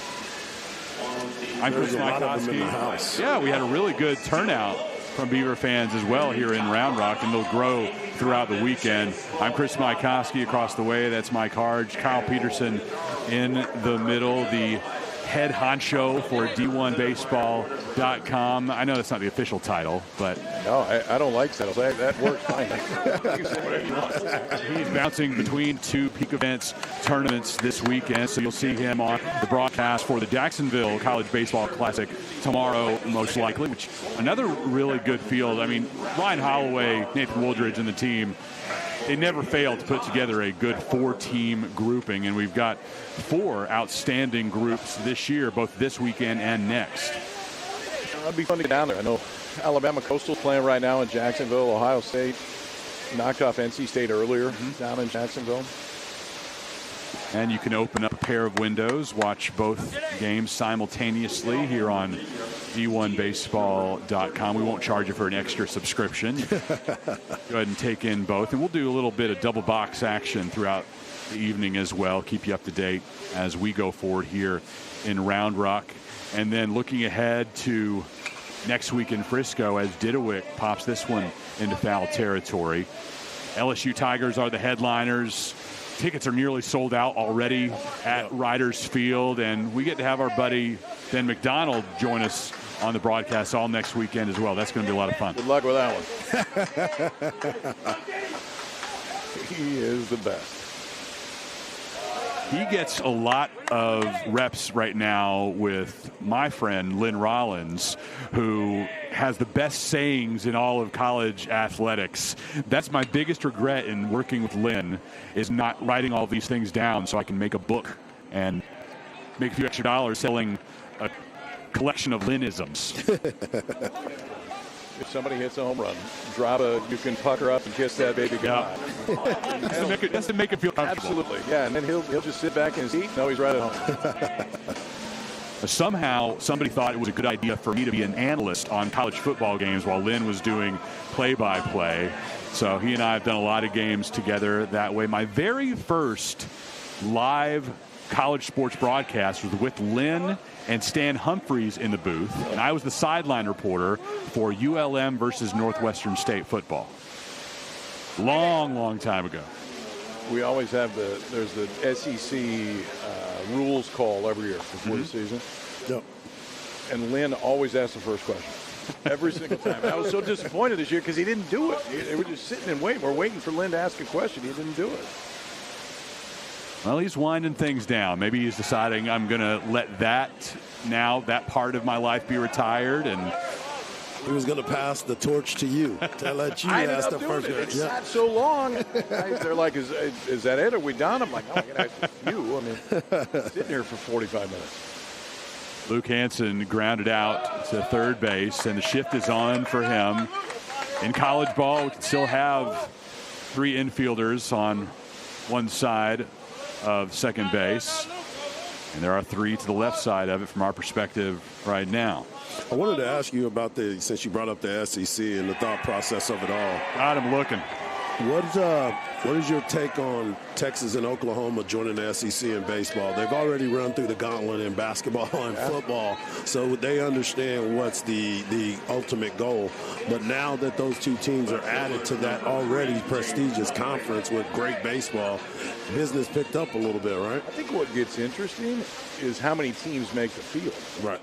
I mean, historically, it's always been, well, are they going to get 9 in? Are they going to get 10 in? Well, now you add 2 premier programs in the country. Does that get you 1 or 2 more every year? And that to me, is going to be super interesting, but obviously it only makes the league better. That's an exciting time. The power there, and we mentioned in our first game with Oklahoma and Minnesota that OU would get to host 4 of the last 5 College World Series champions at Elldale this year. So the season tickets are well worth the price in Norman. They may have as talented a 1-2 punch on the mound as anybody does in the entire country. They just happen to be brothers. Yeah, it works out fine. Yeah. Twin brothers. Now we fill out our all-tournament team ballot at the end of the weekend, and it's really going to be hard to top what Kyson Witherspoon did for OU today, striking out 12, walking none in 7 innings of work. Keljo thought he had ended the frame against Nunnally, but he'll have to throw at least 1 more pitch. I really like the strike so much tonight. Doug Williams is a pro. Now, he's done this for a long time, but it's more of a big league strike zone today. 3-2 pitch, missed, and Keljo screaming. Is he angry at himself? Because if that's a scream directly at Doug Williams, that can get you run really fast. I think he was making it sound like he was angry at himself, and he played it off pretty well right there.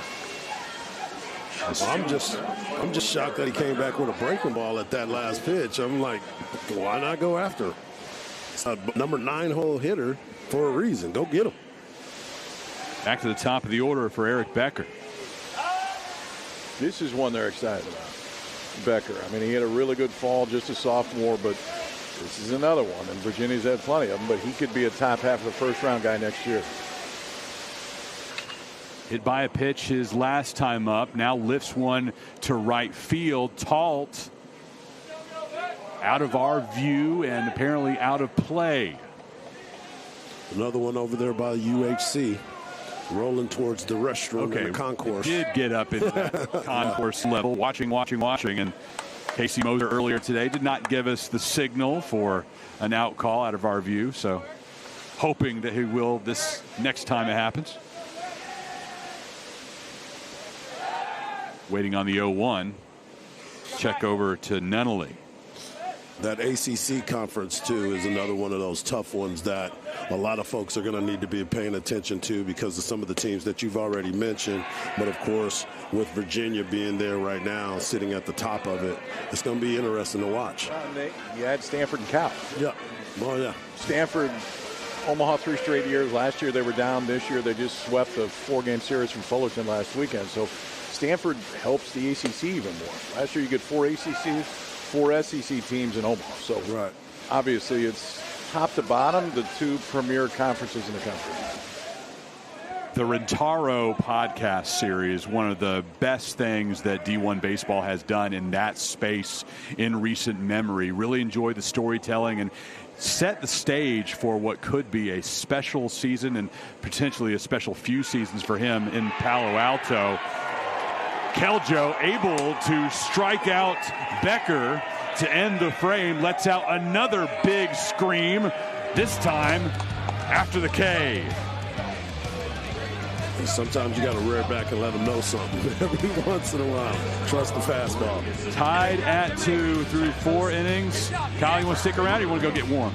Well, hang out. All right. All right. You kick me out yet. Beavers and Cavs tied at 2 through 4.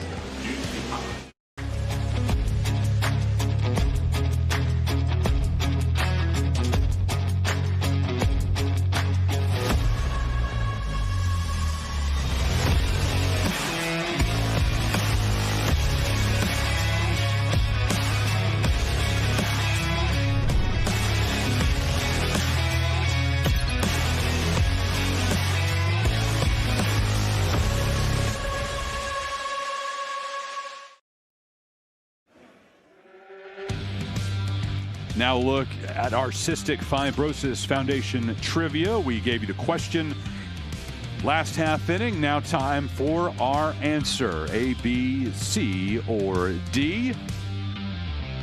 Drum roll, Harji. Boom. Australia. From down under. That's right. Man. 76 times. He struck out 38 times. He had 28 home runs. That's barreling it up and having a good eye to attack around the field. Exactly. There's a reason why he went number 1 overall. It's amazing. You start to think about the number 1 overall picks that have come from Oregon as well. Being able to go out there and do some of the things that they were able to do. And the effectiveness in which they have become in the major leagues. I mean, we were talking earlier about Brian O'Connor and the job he did at Virginia. And when he got there wasn't much baseball history. Pat Casey got to Oregon State. There wasn't a whole lot of baseball. Right. They've won 3 national titles. They won back-to-back, and that's really what got everything going. And you got guys in the big leagues all over the place that are former Oregon State players. It's an awesome home environment, and they travel. I mean, there's plenty of Beaver fans down here. We saw them pack out Surprise Stadium last weekend. That has become tradition over the last couple of decades for Beaver fans to make their way south to the Rangers and Royals spring training facility. Jacob Craig fouling this one off to the left side. They could drink, too, because they weren't quiet when I was walking around. Plenty of Karbach products available here. No doubt. Craig struck out looking in both of his previous plate appearances, this time to the shortstop Becker. Diving grab, run over first, but not in time. Just that one extra step. Yep. Harji, if he grabs it cleanly in his glove the first time, he may have a chance to go, but it's just that extra hop, which I didn't think he could get to it. It's kind of off the bat to give him a little bit of time. Right here, I thought he was going to be up right there. That's what I thought it was going to be there. Yep. Just enough time. Craig's like, why am I having to run this fast? Board for the first time tonight, and Wilson Weber will try to bring him around after singling in the second, grounding out in the third. And to continue to talk about what Coach Canham has done at Oregon State in the last 6 years. One of the biggest things that came from our conversation is that he's incredibly proud that none of these big names left in this current environment in college sports. To keep all of your key guys intact is remarkable. I can't think of very many situations across all sports where that's happened. Especially at a place that isn't in a conference anymore. I mean, right, exactly. You get the chance to go wherever you want. So not only did they stay, then you go get Arquette, who's one of the best transfers in the entire country, and it makes him even better. You're right. Given the situation that an auto bid is not available, that you're going to be on the road a lot more than you're used to, these guys had reasons, but there are so many more pros than there are cons. It is quite a program. Well, I was just about to say that's a testament to the program and what they bring out every single year and what they put out every single year. Weber swings through that pitch. Now 2-2. Missed on the sinker. Well, they kept it consistent, too. I mean, Mitch played for Pat. Yep. So he knew the culture and everything else that came with it, and it just transferred right through it. 2-2 offering, fouled off for Weber. It's funny that you say that about the culture, because that is a word that is always used in coaching changes, right? You start to come in, but if a guy that's developed it, that's come through it, it's easy for him to consistently have the same message across the board. Big swing and a miss. Weber goes down. And for Colucci, that's 3 strikeouts in this relief appearance. It's easier when you were a part of the culture. Exactly. And honestly, a part of building the culture. I mean, when Mitch was there, it was kind of when everything was, when Oregon State was starting that run to the program that they've become. Now you step in and just keep it humming. The biggest part of that culture piece, it's 21. You look at that number because Oregon State, the coaches get these guys about 3 hours a day. They bust their butt at practice, but it's also teaching these young men how to use those other 21 hours to grow as players and as people. That 21 number, something that Coach Canham really prides himself on, and may get some shirts screen printed with that 21 up on campus pretty soon. It's a cool spot. And what I love about it, too, is it feels like a college baseball stadium.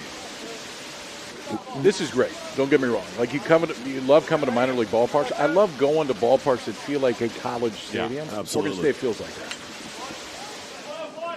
Off of Peterson. He struck out in the second. Had an infield single to lead off the fourth.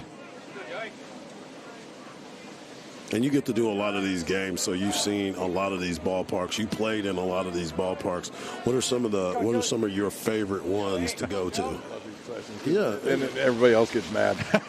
That's why I asked. Perfect. Yeah. Just like Kendall, you hate every team. Yeah, obviously, I'll mention it. I must hate it. I love Ole Miss.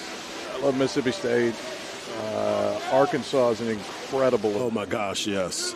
Incredible environment. Arkansas has 32 suites with a waiting list. And the thing about it is college baseball, they have 32 suites with a waiting list. It goes all the way down the right and left field line, and they keep building stuff. Right. I do. Virginia's place is awesome because it's right in the middle of campus, and you've got all the different collegiate programs that have their stadiums around it. I'll be out there in about a month for them in Stanford. I'm sure I'll be called a homer for that. But 2-2. I got a chance to go to Nashville this 2 weeks ago. Went over to watch a basketball game, but I got a chance to look at the baseball stadium and the football stadiums right there, soccer's right there. It's a nice little cozy place. And I was telling some people, I was like, you forget that Vanderbilt has built themselves into a powerhouse for baseball. And people, for whatever reason, don't understand it. And I'm like, no, Nashville is nice, number one. And number two, they just win. They find the people that win. They didn't before Corpse got there. Right. There was very little. There seems to be a theme there, right? 3-2 pitch through the left side of the infield by Peterson. Beavers have 2 men on. with 1 out in the top of the 5th. That's 9 hits already for Oregon State. There's depth in this lineup. There's obviously flash in this lineup. It would not shock me if we're talking about Oregon State playing in Omaha again this year. Well, you said it with that acquisition of the shortstop and what he brings to the table. Some of the other guys, and Turley being the guy that he is. And then, of course, you got the guys on the mound that are going to be able to bring it every single night. Yeah, it's not shocking to see what we have seen thus far. You guys see a good one tomorrow now. You get Dax Whitney, the freshman, I think tomorrow. He should go one of the next 2 days, but he was outstanding in his first start. I love it. I love it. Visit here for UVA, and they will, in fact, call to the pen with 2 Beavers aboard and 1 out. We'll tell you about Blake Barker and what he has done so far this season for the Cavaliers in just a moment. Chris Mykowski and Mike Hard with Kyle Peterson here on D1Baseball.com.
Ran up out of Lux and that's up the highest metric. The city just made it sweet. You could diabetic. They mouths were full of deceit. Let these cowards tell it.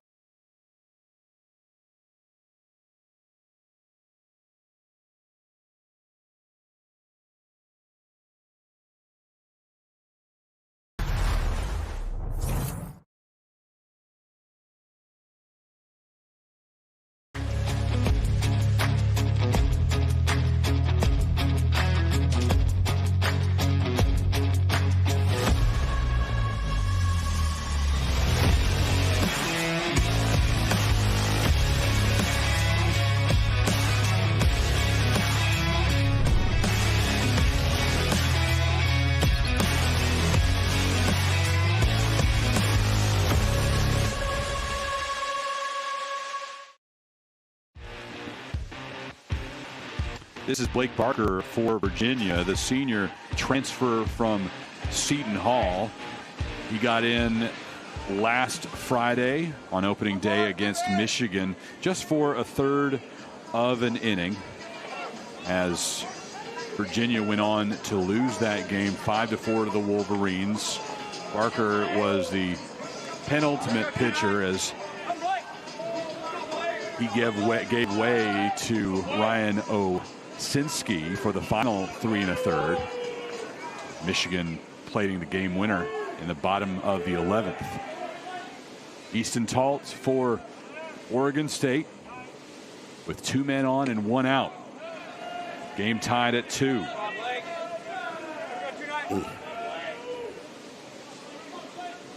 Chris Mykowski and Mike Harge with Kyle Peterson, D1Baseball.com. And Kyle, I know you've enjoyed adding some elements every chance you get, as that wild pitch will allow Craig to advance.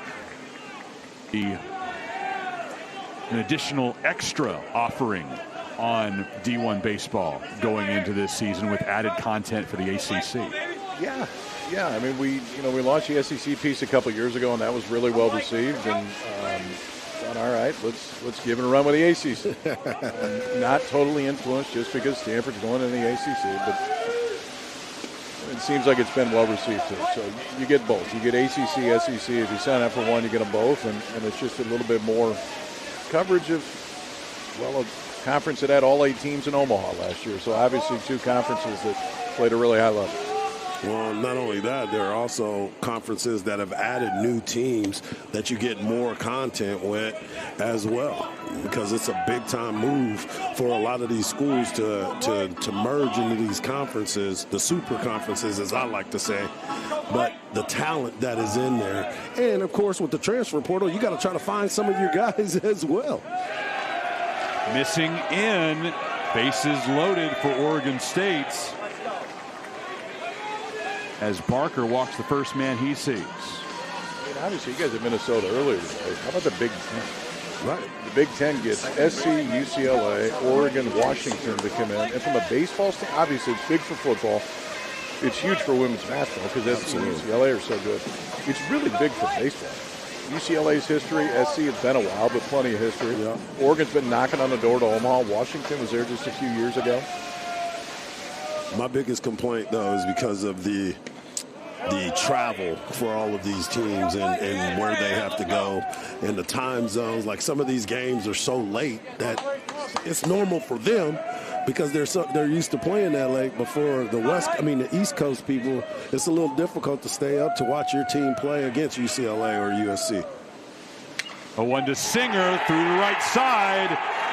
Craig scores.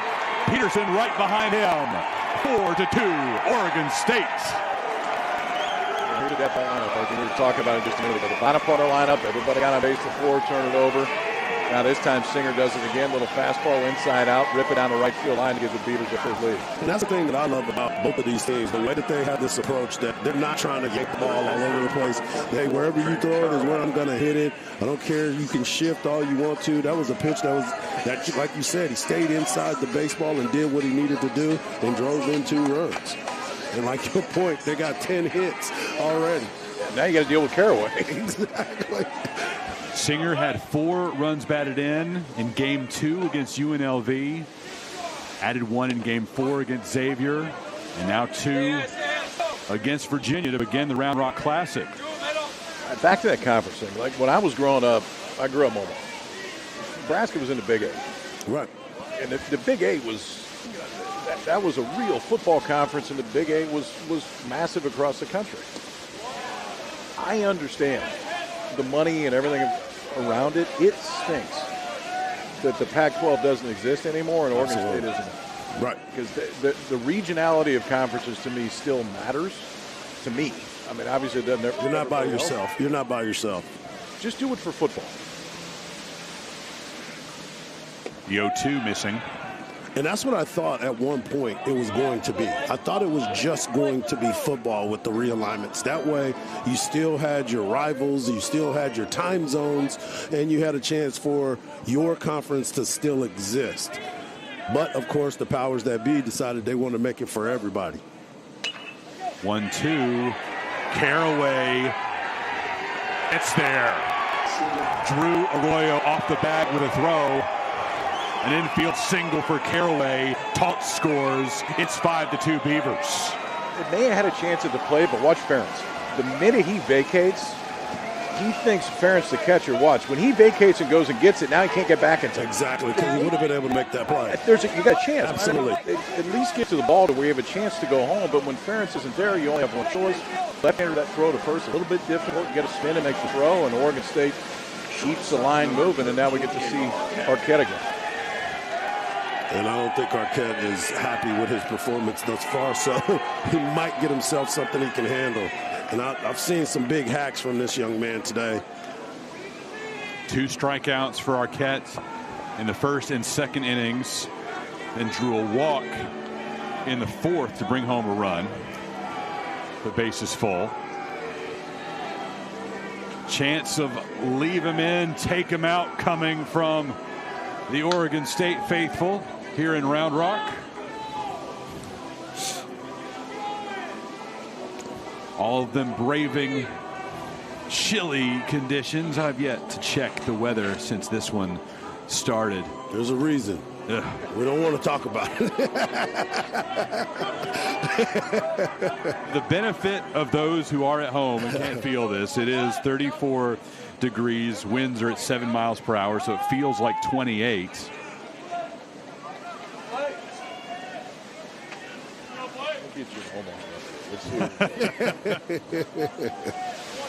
It's just about 6:30 local time. This was originally a game that was supposed to start at 6 o'clock. Moved up by a couple of hours to better handle the chilly temperatures. We'll have the same start times tomorrow and Sunday here as well. Noon and 4 o'clock Central Time. All right, what you got in Omaha? All right, well, it's 54 in Corvallis. 54 in Corvallis, man. Oregon State, you're going to play in Texas. It's 20 degrees colder. Omaha's 19. Balmy today. Were you in shorts when you left? The dog wanted to go out at 4:15 in the morning. I shook my head and said, sorry, buddy, you're going to have to wait. You had to shake him off. You didn't want that? You didn't want the curveball?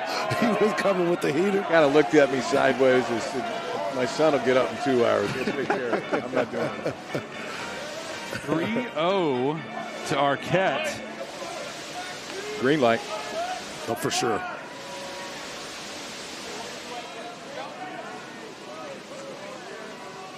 Barker to the plate. Able to get that one just on the inside part of the zone. You want to hit anyway, big fella. Get yourself something. Arquette hitting .538 through the first 4 games of the season. 3-1 pitch. Count is now full. Right there. Kind of crowded. 3-0 fastball in his hands, 3-1 fastball in his hands. It's a nice location right there. Good place. If you're going to miss, go with yours. Full count. 2 men on and 1 out for the Beavers, who have already scored 3 in this half inning. A line shot stabbed by Godbout. Wow, what a play. Wow. Woo, at 105 off the bat. Goodness gracious. This is a great play. How short that is to the ball, too. And that ball's a little bit off the plate, too. Arquette 6'4", 6'5", big-time plate coverage. They crowd him twice. That one leaks out away, and he melted it, but it was right at second. Well, not right at second base, but a great play at second base. I definitely got to tip my cap to what I saw from Singer getting back, not running off the bag and making sure that he got back to second base. First pitch swinging for Gavin Turley, fouled off to the left side. Harji, we've seen some really good defensive play at second. Kyle Branch for Oklahoma with a couple of incredible grabs. Absolutely. From the seat of his pants, and that right there, diving play. 0-1. Big hack from Turley. Couldn't catch up with the slider. That was a much better pitch, too. Much better release on that breaking ball right there. He was been holding on to it a little bit too much, but that's 2 really good pitches right there. Pair of singles and a strikeout for Turley today. Another K for Turley. Blake Barker gets him on the slider. Oregon State scores 3 in the top half of the 5th to go up 5-2. Kyle Peterson, always good to see you, my friend. We get to see you in Frisco next week, too? I'll be down there. Yes, okay. I'll you again right there. All right, Kyle, thanks very much. D1Baseball.com, exclusive coverage of the Round Rock Classic.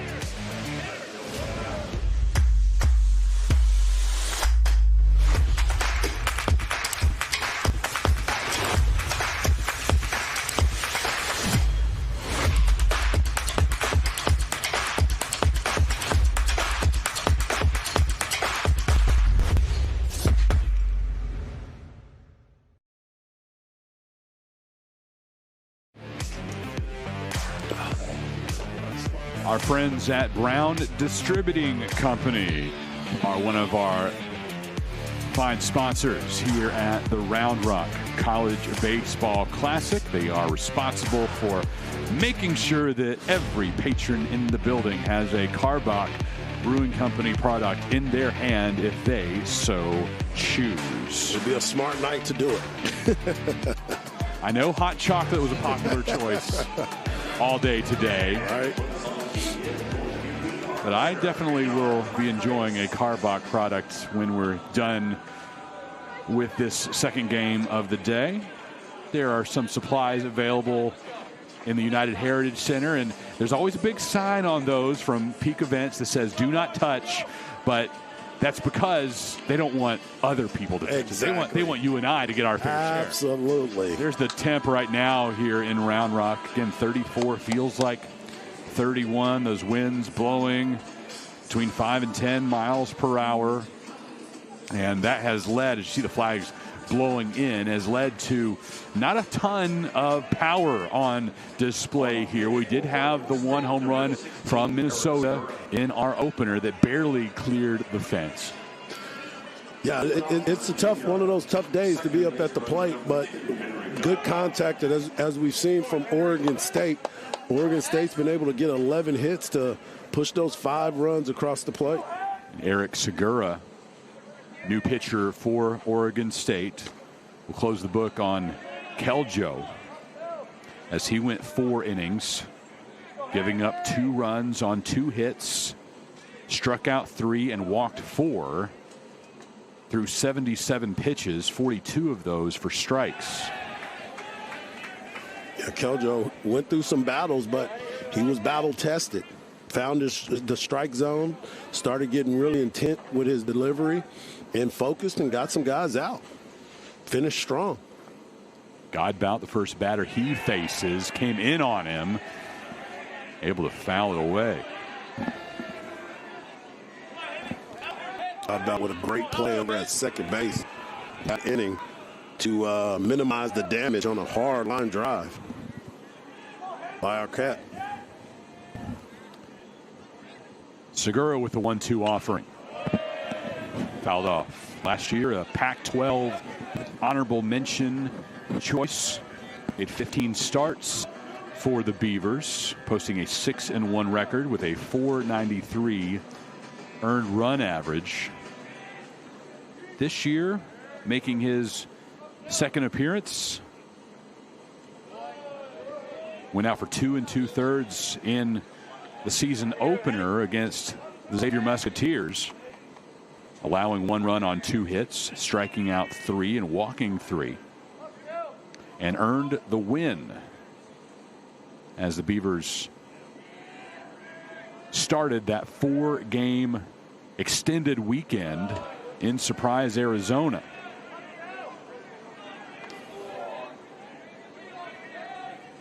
I know you're not getting to go to Surprise this year. I know. I'm a little disappointed. It's been a long time since I've been. I'm a little disappointed strictly because of the fact that it's always a great time. Get to see some Major League Baseball, some future stars. Right at Segura, knocked it down. He'll have to hurry and overthrows first base.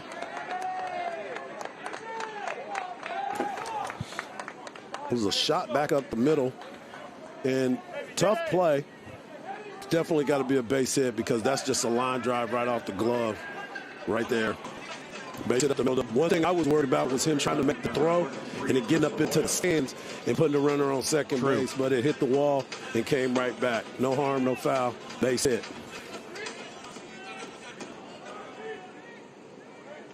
So after Godbout reaches, here's Arroyo.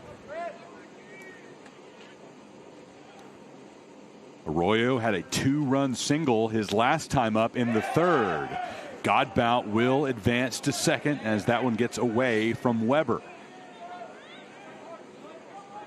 Getting definitely a lot of action up here in in this ball game, whether it's the hits, the wild pitches, or just the movement with the hit and runs. We're definitely getting some action.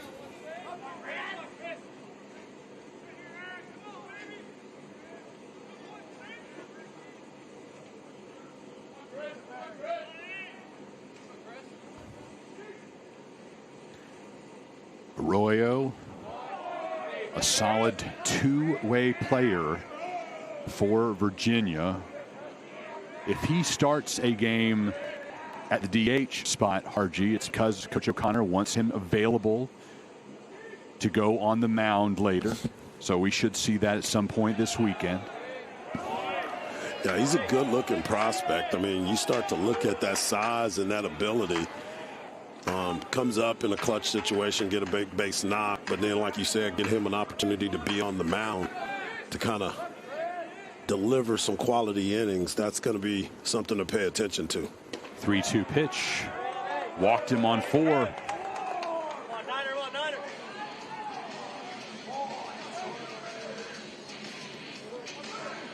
Yeah, he's made 1 appearance on the mound so far.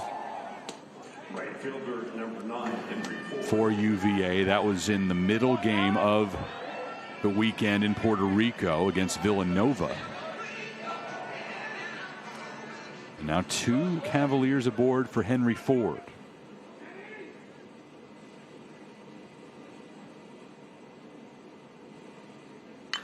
Ooh. Big hat.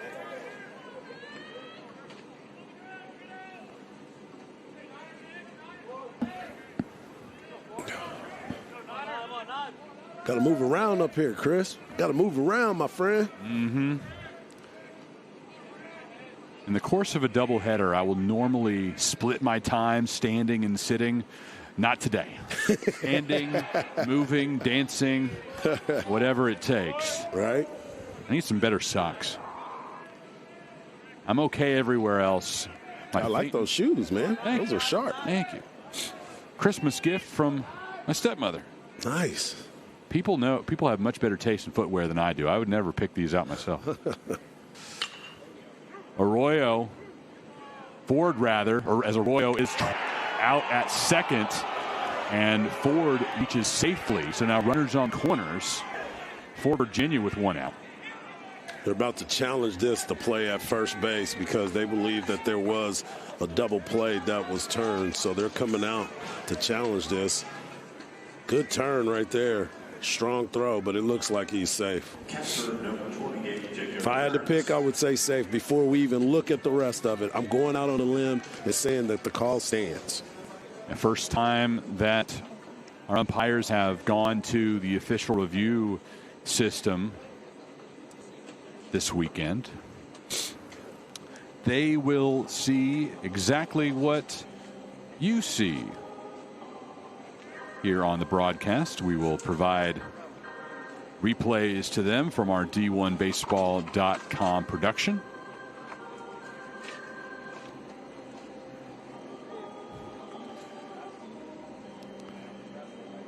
It's a beautiful sign of peak events right there. Slowing that one down. What a great stretch, too. Yeah. Let me see here. Ball in. Whoa. And we'll need to take another look at that for sure. That's bang, bang.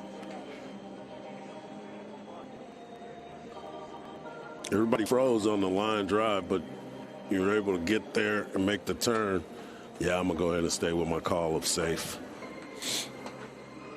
Nice, strong throw.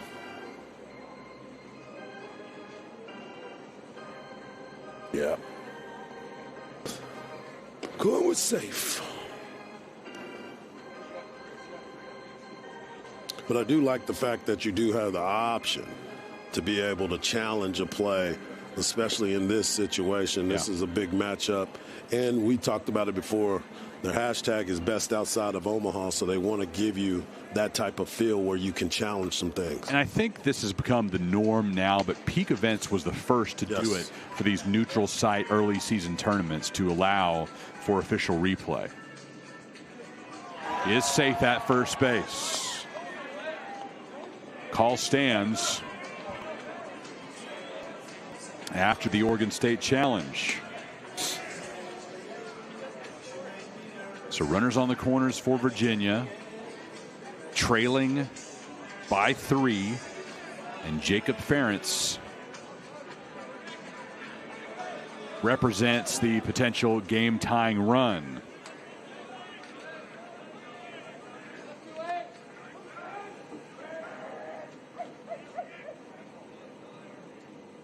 First pitch to Ferentz, fouled back.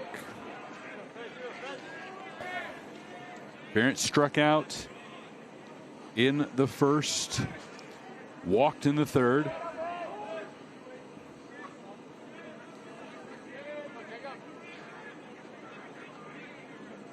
last year for Virginia, hit .350 with 17 home runs and 43 runs batted in.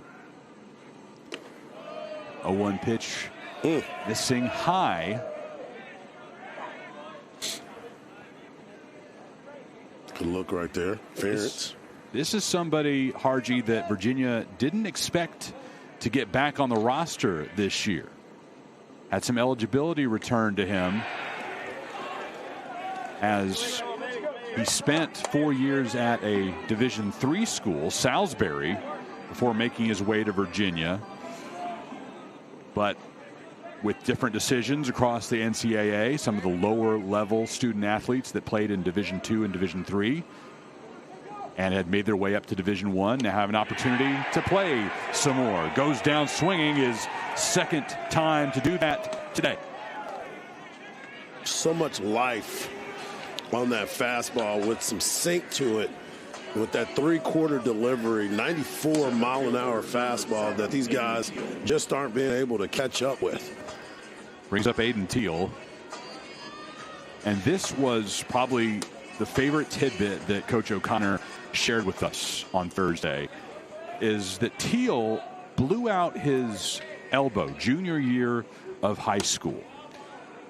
And instead of rehabbing at home, he decided to reclassify, graduate early, so he could rehab at UVA. He knew one way or another he would not be playing that season. Thought it would be better to go through that rehab process with a collegiate team of experts around him. That is probably one of the best stories and the best thought processes out there, because no offense to the high schools or anything else, what better rehab than you're going to have at a college where they not specialize, but they specialize in it. Because once you can do that kind of rehab, you're going to get the best of everything, especially at a Division I school. Facing an 0-2 count.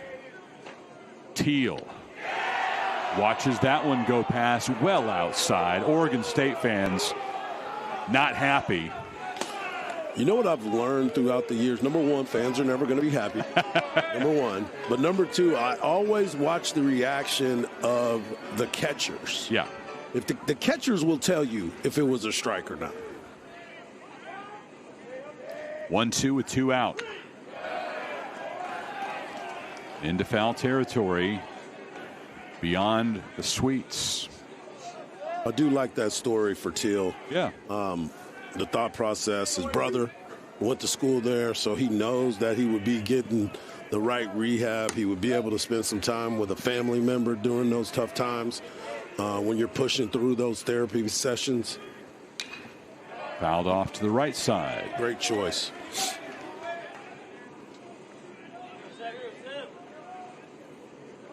His brother Kyle, a first-round pick, 14th overall by Boston in 2023. Seventh set of brothers to play for Coach O'Connor in Virginia. 1-2. Missing away. Again, we have access to TrackMan, the robot ump. And let's just say whatever close. No, those were both well outside. Nothing to concern yourself with. 2-2 with 2 out. And fouled off.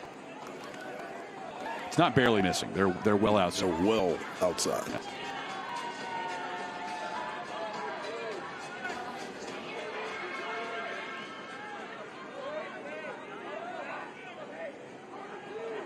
Again, the 2-2 offering with 2 out and 2 on. Missing high and away.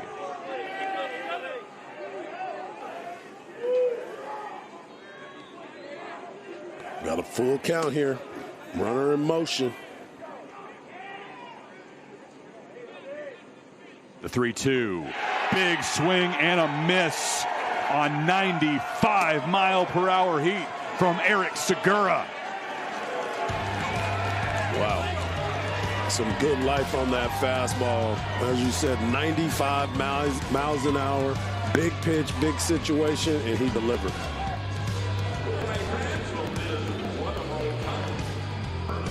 Virginia leaves a pair stranded after getting the potential game-tying man up to the plate. Still a 5-2 lead for the Beavers.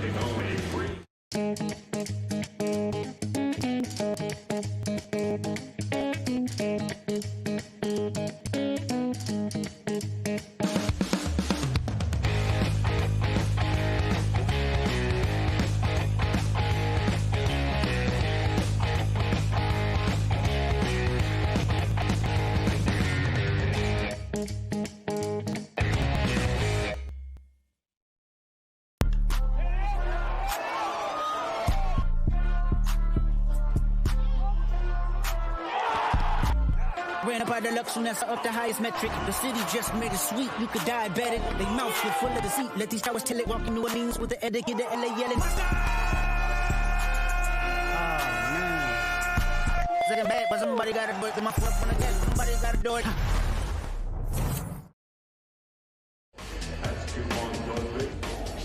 Here's what's coming up tomorrow in Round Rock. All of these games available on D1Baseball.com. We'll get started at noon Central Time as Virginia will turn around after playing the late game and begin Saturday against the Minnesota Golden Gophers. Then it's Oklahoma and Oregon State. If the score holds in this one, it'll be a pair of 0-1 teams first, then a pair of 1-0 teams on the weekend tomorrow. Sunday, we'll finish things off with the Gophers and Beavers at noon, followed by the Cavaliers and Sooners at 4 o'clock. All games at Dell Diamond in Round Rock and available exclusively right here on D1Baseball.com.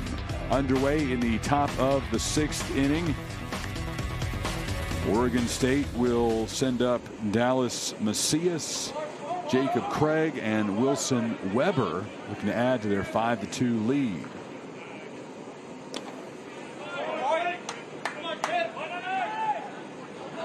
This is an inning that you can add to your lead and pretty much put all the pressure back on Virginia. This is the right part of the lineup for them to make that happen.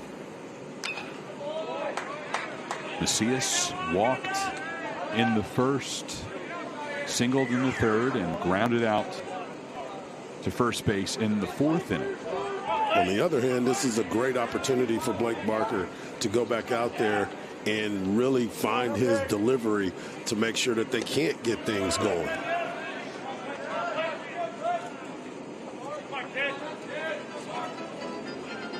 This is our 3rd season streaming the peak events tournaments exclusively on D1Baseball.com. And as I have always done, midway through the game, like to look around the D1Baseball.com scoreboard. And I normally would start in the top of the frame with the visiting team's conference mates. Can't do that. There's nobody there? No. There's nobody there. These are independents. If you want to get technical about it, of course, the Pac-12 still does exist, and they're bringing in plenty of cash from all their different properties, all the exit fees. Oregon State and Washington State, the beneficiaries of those. And you see during the basketball season right now, both Oregon State and Washington State have 2 different conference logos on their floors, Pac-12 and WCC, as they play as affiliate members of that conference. New pitcher for Virginia, with the Cavs trailing by 3 with 1 out in the top of the 6th in Round Rock. You're watching Round Rock College Baseball Classic.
Ran up out of luck soon as I up the highest metric. The city just made it sweet, you could diabetic. They mouths were full of deceit. Let these cowards tell it, walking New Orleans with the etiquette, the LA yelling. Second bad, but somebody gotta do it. Got my foot up on the gas, but somebody gotta do it.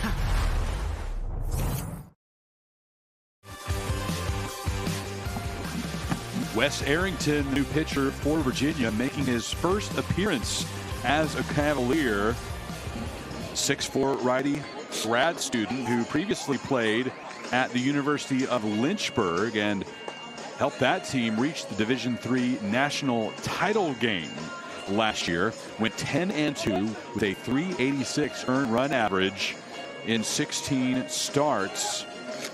Ranked top 10 nationally with 103 strikeouts over the course of the season. Big arm that has got it done at the D3 level and now trying to prove himself as a D1 pitcher. Well, you're going to get a big-time opportunity right here going up against a team like the Oregon State Beavers. And the first batter he sees in a D1 game is Jacob Craig, who has 3 home runs and 9 RBI already this season. So far tonight, he has struck out looking twice and then reached on an infield single in the 5th. Came around to score. Beavers lead 5-2.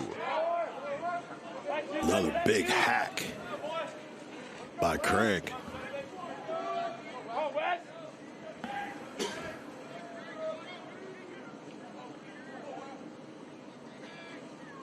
One pitch with 1 out. Fooled him on the curveball. It's a nice pitch too. Good setup. Ran a good fastball by him on a big hack and then came back with a breaking ball on the outside third. 1-2. Lifted well foul. And on the roof of the last suite down the first base side. Still some kids out there looking for the baseball. Think they got snow cones over there, they can take it back. But when you were a kid. Check over to first, and Craig goes down. Arrington with his first D1 strikeout against a big-time foe. You know that adrenaline is flowing through his body, gives him a good slider down in the dirt, and he just couldn't slow up at all. It's a big man trying to slow up that swing towards the plate. Mentioned that Lynchburg with Arrington made the national championship game last year. In 2023, that squad won the D3 national title, with Arrington going 7-2 on the year.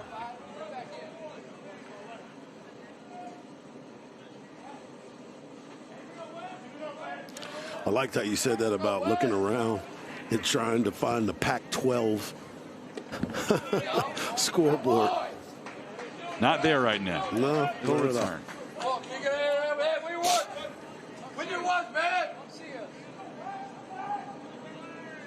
Kyle brought up the fact that Ohio State took down NC State. That's a big, big win for Ohio State.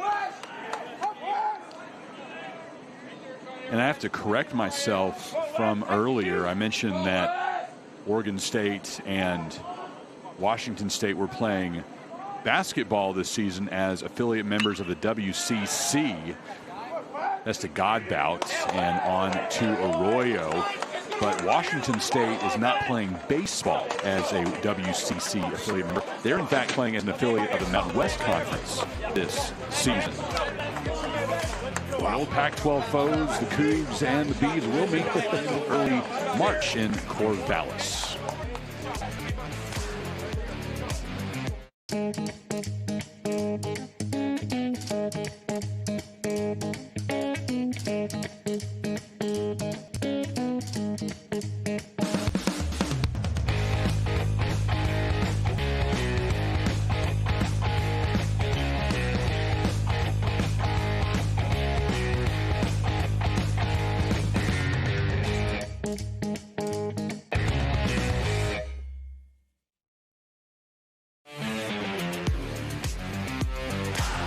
Round Rock College Baseball Classic is brought to you by Karbach Brewing Company, crafted for fun. Please drink responsibly. RG and I are going to pick up our complimentary Karbach Brewing Company products. Always appreciate fine folks at Peak Events taking care of us here at Dell Diamond. Very thankful for those guys and ladies as well. Take mine back to the hotel. Harji is a Austin area local, so he'll get to head back to the house, and then we'll reconvene tomorrow for a noon first pitch. 2 more games coming up on Saturday, 2 more on Sunday, and if this score holds, it'll be the 0-1 teams versus the 1-0 teams on Saturday, as everybody is fighting for the championship belt.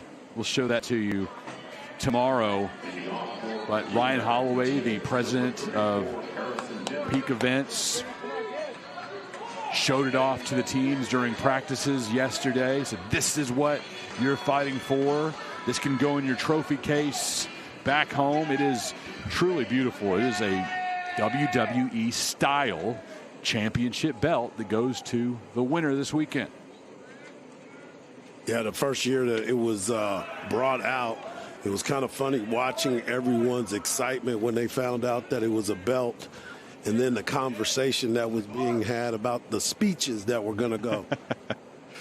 Makes for some great pictures in the post-game celebrations on Sunday. Absolutely. This is Didowick for Virginia. It's the 7, 8, and 9 hole hitters due up for the Cavs. Missing away. So let's take a look at the D1Baseball.com scoreboard. I need to ask Kyle, but I imagine this has got to be the most visited page on their site, as fans want to check on all this action every game day.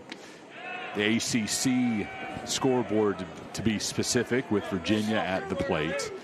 Final in 11 innings.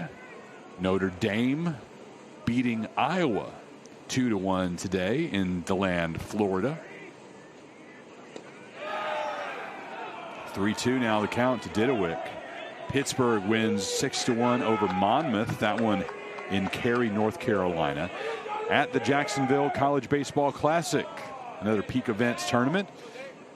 NC State falls to Ohio State 8-3. Big swing and a miss from Didowick.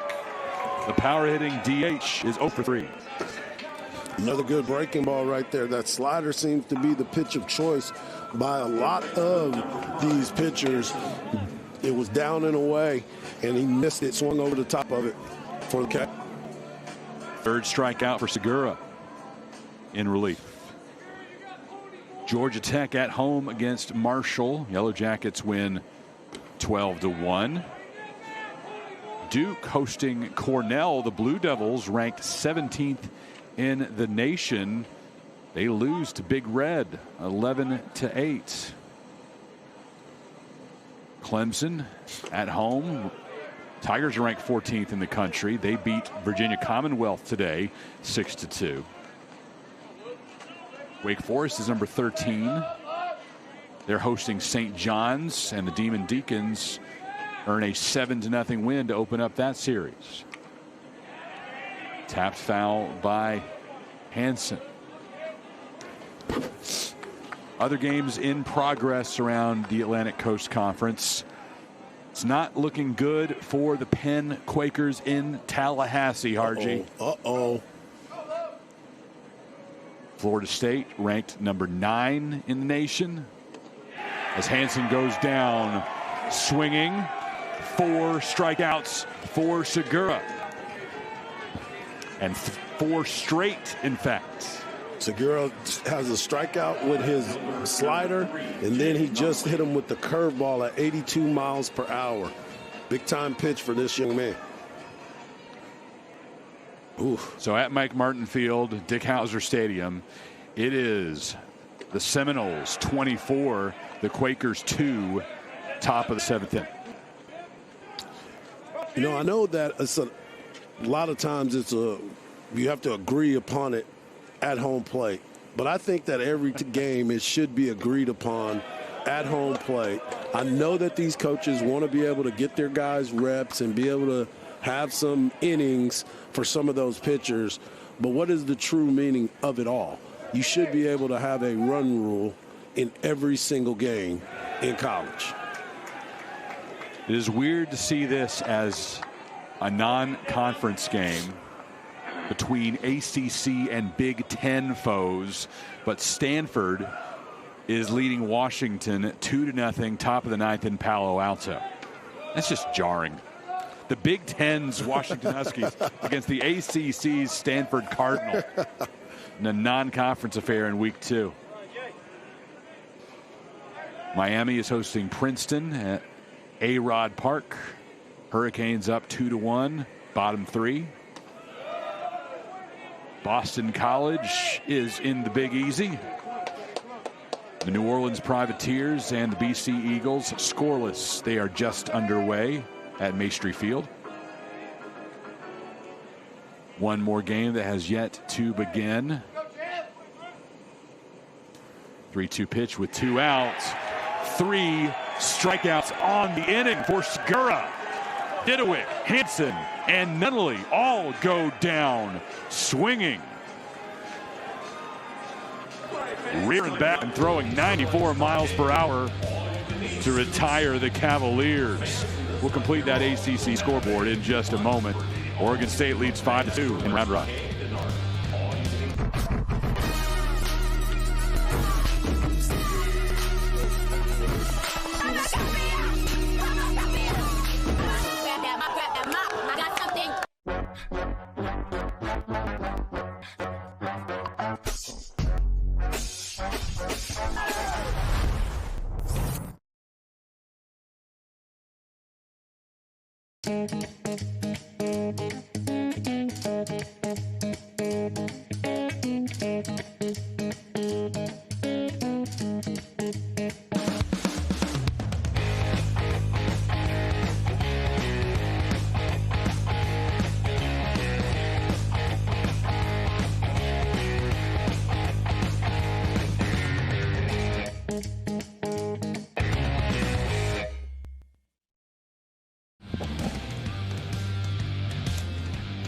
Peak Events brings you the Karbach Round Rock Classic. You can keep up with Peak Events on social media all year round at peak.events. That's the handle on all the different platforms. And when you're talking about the Round Rock Classic or the Jacks Classic this weekend, use that hashtag best outside of Omaha. I promised a conclusion to that ACC scoreboard.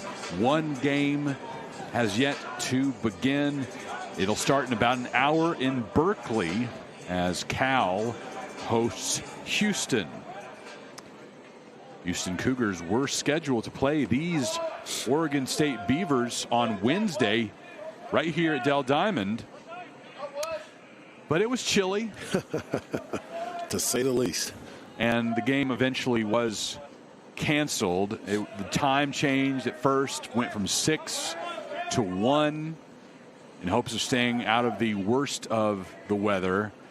Moved to 1, and then we got the call at about 8 a.m. that they in fact would not be playing baseball. And I think a pretty good clue of a team that wanted to play that day is on social media at about 2 o'clock. You started seeing clips of the Beavers practicing. So they wanted to go. Right. But sometimes you got to make the right decision for everybody. Well, remember, we were here one of the games when Stanford and Arkansas was supposed to play. And Arkansas was like, nah, it's still kind of rainy. It's cold.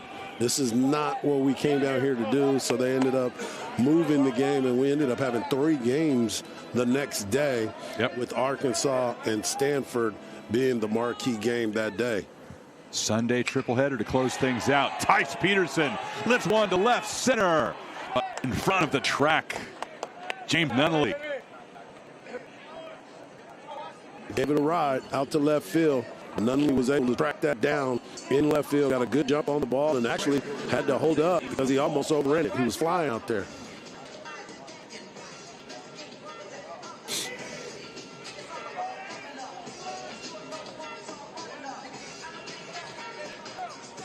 That brings up Easton Taltz.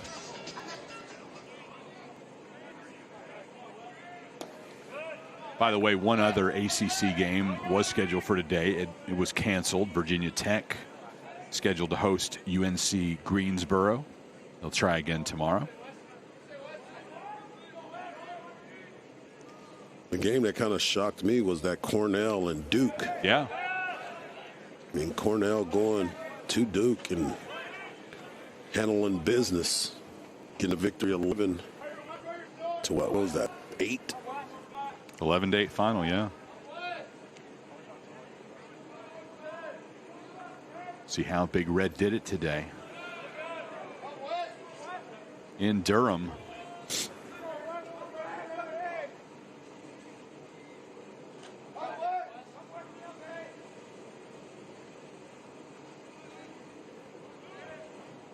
It was a balanced offensive attack, Harji. 4 different Cornell student athletes with 2 runs batted in apiece. A couple of home runs, and starting pitcher for Cornell, Mayfield, threw 6 innings of scoreless ball.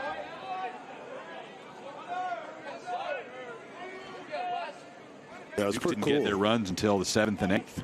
It's pretty cool when those types of schools, those Ivy League schools, get a chance to go and play in some of those matchups. We're seeing that this weekend here in Central Texas as Dartmouth is at Texas. And they came up a little bit short. Texas ended up getting a victory 4-3, but it was not without a fight in that ball game. 3-2 the count to Talt. Shift is on for Talt. 3 fielders to the right of second base. It matters not as he is walked for the 2nd time today.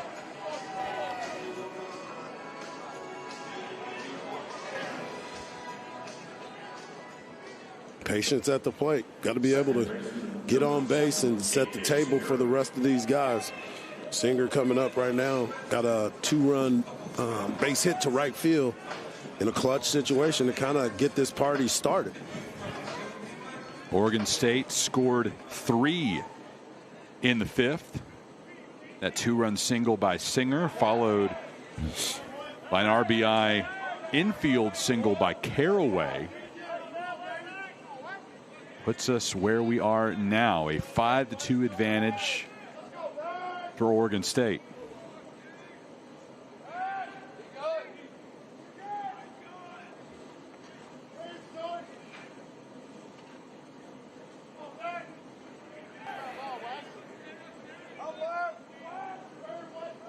Checking in our friends at the Jacksonville College Baseball Classic tonight, which you can also find exclusively here on D1Baseball.com.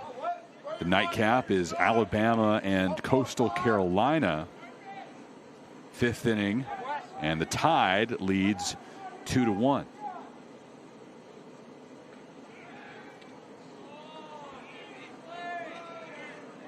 Easton Talt was leaning just a little bit on that first pickoff throw that I thought was about to get him, so he shortened up a little bit and got back to the bag real easily.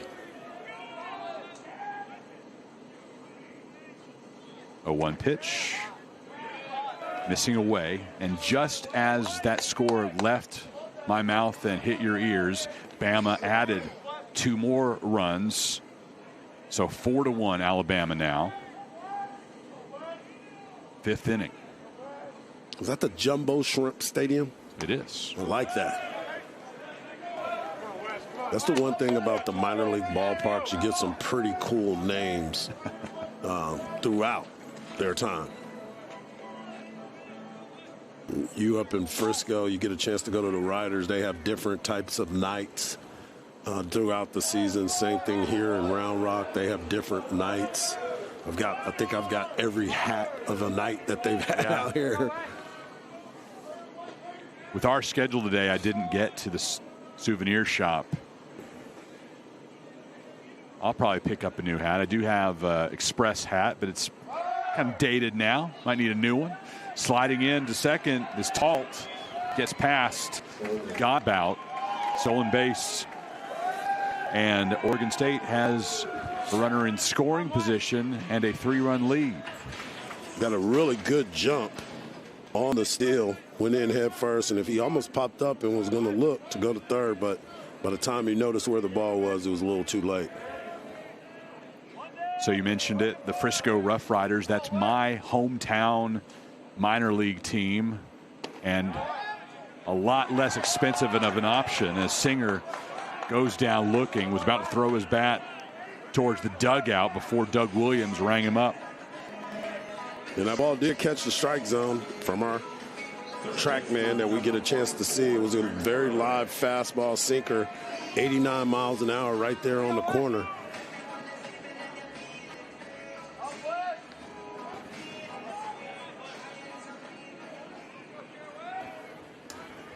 For the amount that it would cost for me to go to one Rangers game with my family, I think I could probably go to 10 Rough Riders games. So that is definitely the choice for us. And you get to see the future stars of tomorrow. Added bonus. Exactly. My son would say the main reason he likes to go to games is the playground out in left field. I have a daughter like that. Totally get it. In the heat of the summer, obviously not right now, and not next weekend even probably, but in right field in Frisco, they have a huge lazy river, largest water feature in professional baseball. So that's a good way to go as well. 3-pitch strikeout to Trent Caraway as Arrington is shining in his Virginia debut. Cavalier bats need to get going here, trailing by 3. It is stretch time at the home of the Round Rock Express.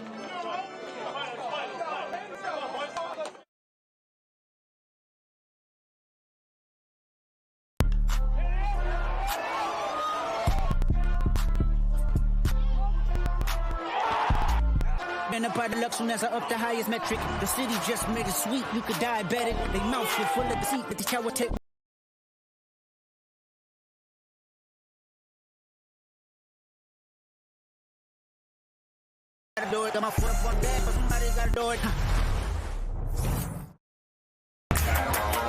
Taco face. What triggers this unique expression? Cooking your meal as soon as you order with the freshest ingredients. Are you ready to discover your taco face? Taco Palenque, food in real time, no matter what.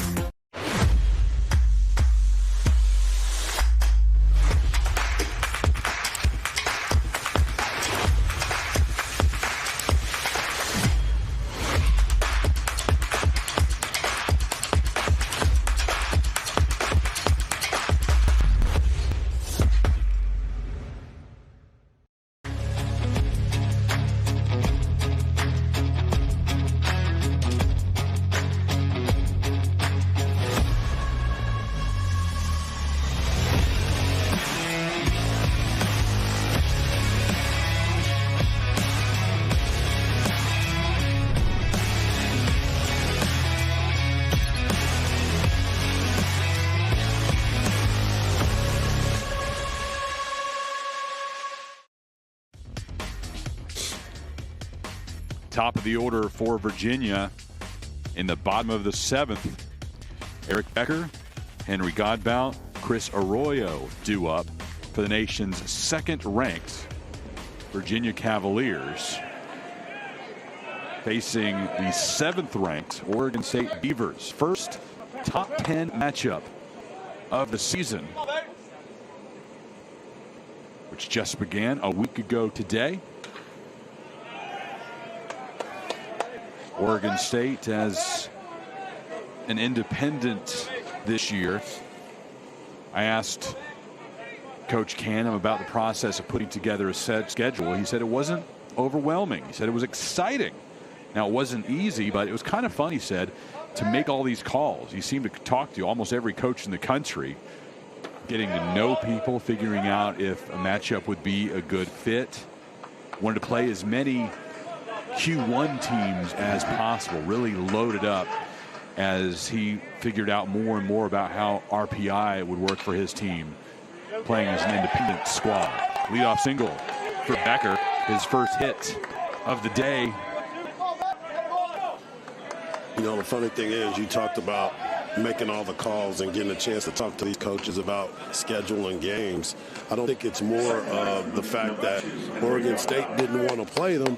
I think it's more of those teams not wanting to play. Oregon State would play anybody. Exactly. Yeah. They did not say no. Now, there are a few teams who said no, didn't want that level of competition, and really wasn't about these first few weeks. Anybody would say yes to them in the early portion of the schedule. Yep. It's when you get into other teams' conference play, Absolutely. you have to find when those squads have a bye, an off weekend, and they're looking to fill those dates with a non-conference opponent. Some teams would rather play a squad that would give them a fairly easy time of it. You're able to work on some things, not go to the level of what the Beavers would bring. Right. I think, too, now in this game and the way that everything has kind of changed, I think now more teams probably should be able to go after those types of games. High shot to center. Macis brings it in. Because you have experienced players now. You have experienced pitching staffs. The transfer portal, being able to stay extra years now. The guys are older, guys coming back. I think more of the playing field is becoming a lot more even than it is going up against some of these teams where you think you're going to be able to dominate them every time. Here's Chris Arroyo. Had a 2-run single back in the third. Now looking ahead on Oregon State's schedule, they are right back here to Texas next weekend as part of the college baseball series at Globe Life Field, home of the Rangers. So they get a look at the AAA affiliate, the Express, and then up to the big league club next weekend as they'll face Baylor, Auburn, and Ohio State as part of that event. Finally, the home opener comes on March 7th with 3 games against the San Diego Toreros. Into right, Arroyo with his second base hit of the day, and that'll put runners on the corners for Virginia as Becker slides in safely at third. Another good piece of hitting right there. Got a ball down in the zone. Pulled it through the hole between the first and second baseman. And Becker getting the third. Good base running right there. Nice strong throw coming up from Talk, but right on top of the bag. Had to make sure he ran the bases good because that was a perfect throw. Here's Henry Ford. First pitch swinging at high heat, coming in at 93.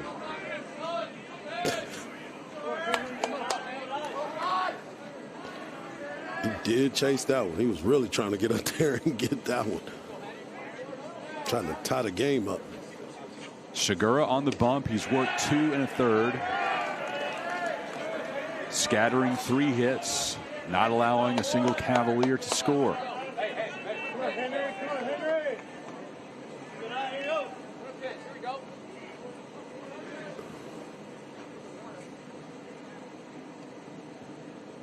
Ford, the potential game-tying run at the plate for UVA.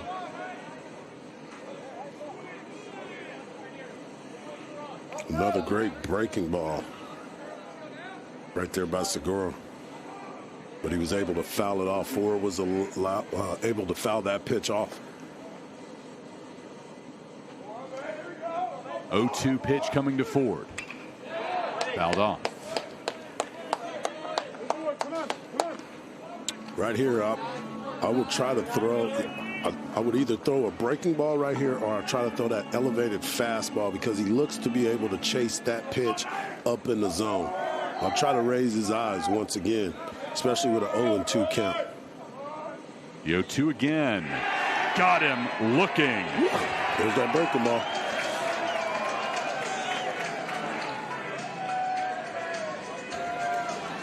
Eric Segura with his 6th strikeout in relief. I know that they're probably going to go back and look at that pitch and say, hey, man, that's a little too good of a pitch. But great location, freed him up, froze him up, and sent him back to the dugout. Got a small piece of that one. Jacob Ferentz, 0 for 2, a couple of strikeouts. He was the first victim of Segura. Struck out the final 2 batters of the 5th inning, then all 3 in the 6th. Now 1 here in the 7th. Virginia trailing by 3 with 2 men on and 2 out. Running out of opportunities. Big chance here.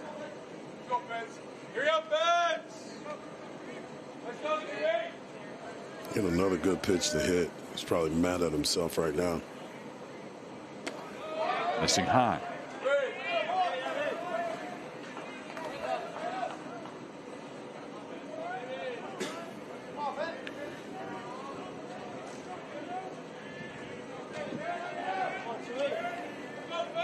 Ball and 2 strikes with 2 out and 2 on for Virginia. Segura with his no. Wow, he was walking off. The call did not come from Doug Williams. How about that? And according to the robot ump, that should have been a strike. I mean, that's a great pitch, great location, backed up curveball that froze everybody. Wow. 2-2. This time missing well away. And we have the TrackMan technology up here in our booth. Something that you'll see in spring training at the major league level, and you already see in regular season games in the minors. An immediate check. 3-2 with 2 out. Swung on and missed, and Segura does rack up his 7th K. UVA leaves a pair stranded, and the Beaver lead remains 5-2. Wow, good heat again. 4-seam fastball, 94 miles an hour to finish out the inning strong. Beavers coming back to the plate with Arquette, Turley, and Macias.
Round Rock College Baseball Classic, available exclusively on D1Baseball.com. No one covers college baseball like D1 Baseball. Every game, coast to coast. It's the resource that no college baseball fan can be without.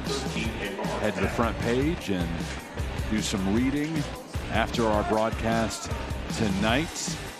You get everything you need to know about the Round Rock Classic and the Jacks College Baseball Classic, plus breaking down the best of the West, and that includes these Oregon State Beavers.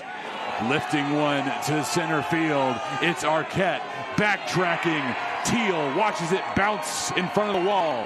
A leadoff double for Iva Arquette to start the 8th. Finally jumped on something and got a pitch that we wanted to see his power, and you can't show me more power than straightaway center field. Barreled to the ball and drove it straight to straightaway center field. If those winds weren't blowing, that might have been off double R of the Round Rock Express in center field. Arquette on the Golden Spikes watch list. Adley Rutschman won it with Oregon State back in 2019. The Washington transfer with a 2-bagger to begin the 8th inning.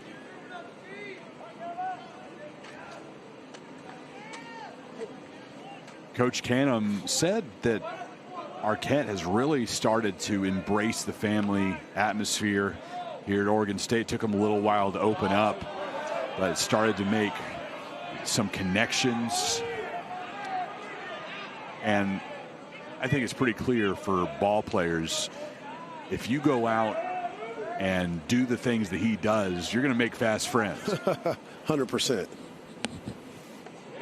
Big-time players want to play with big-time players, and the more you show up and give the look that you want to be there, more guys are going to come and be around you. More people are going to accept you, and he's a presence, so people want to get to know him. Gavin Turley at the plate now, 2 for 4 on the day. As for Arquette, he had wrist surgery in the fall, so he missed a lot of competition, but that didn't mean he couldn't build those relationships in Corvallis. You got a lot of free time, so you can go out there, do your therapy, and then get to know some people around the campus, know the people on your team. And then started wowing people as soon as he was ready to play leading up to this season. Didn't take much time at all.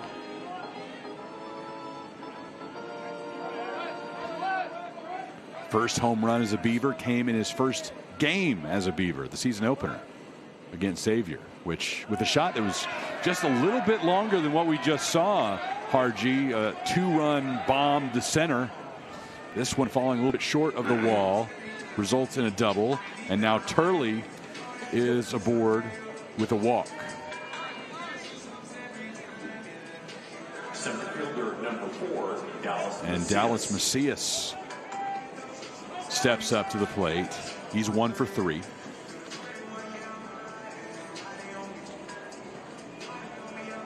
Mound visit first for Virginia, as they cannot afford to allow the Beavers to score again here in the top of the 8th inning, already trailing by 3 and only 6 outs to work with.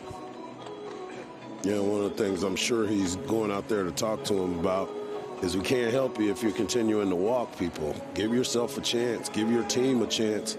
Throw yourself some strikes and get yourself out of this deal. 38, Dean Cashore coming up bench for UVA, 38. And UVA will, in fact, make a change. Running in from the bullpen beyond the left field wall. Tell you about the new pitcher in just a moment. You're watching the Round Rock College Baseball Classic. Oregon State leading Virginia. It's 5-2 in the top of the 8th.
Dean Campshire, the new pitcher for Virginia, making his second appearance of the season, went on Sunday in the finale of Virginia's appearance in Puerto Rico against Rice Owls, only for a third of an inning in that outing.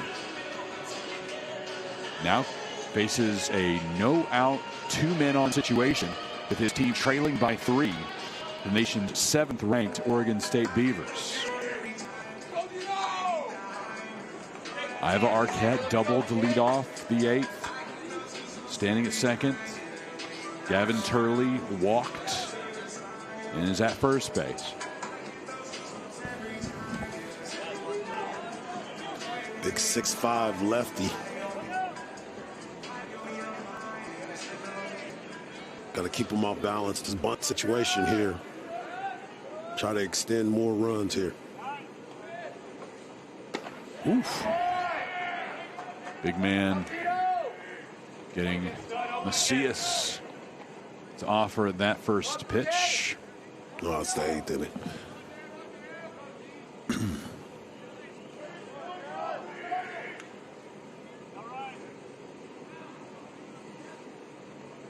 In the dirt, blocked by Ferentz. And I know very few things intimidate Mike Harge. But a big 6'5" guy standing on that mound, you don't see that type of guys very often.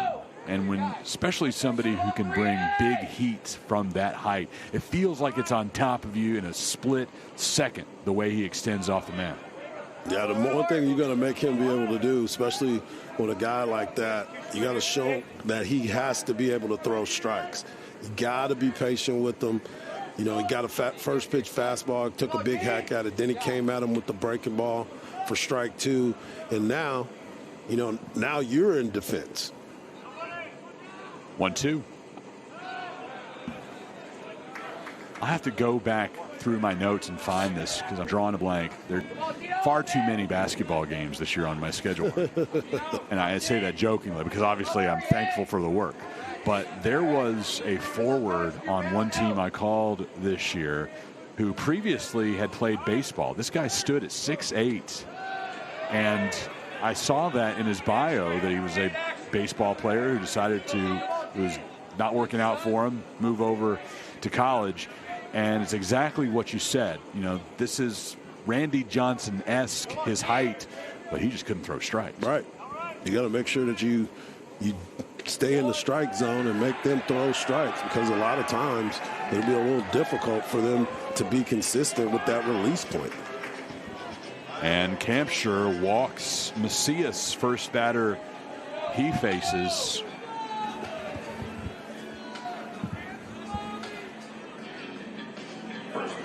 I'm going to try to track down the name because it's going to drive me nuts.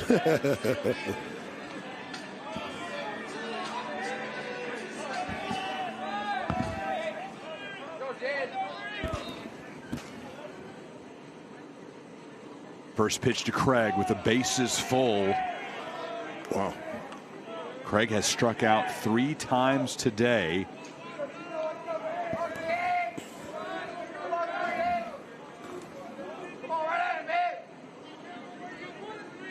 Three home runs, 9 runs batted in on the year for Craig.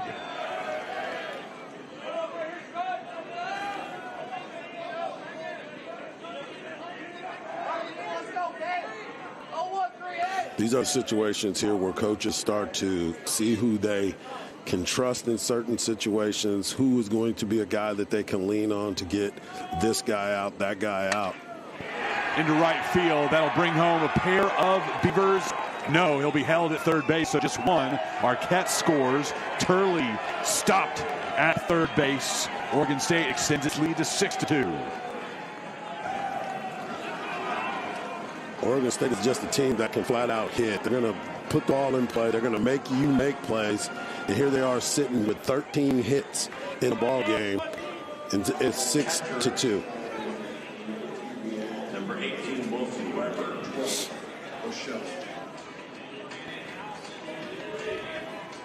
Brings up Weber. Bases remain full. Nobody out.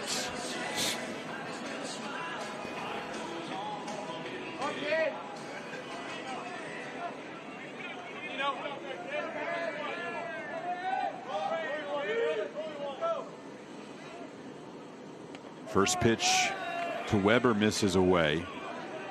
Weber started his day with a single. Exercising his right to bear arms. That in the second inning. Grounded out to second in the third. Struck out in the fifth. And again grounded out to second in the sixth inning. Bouncing it in.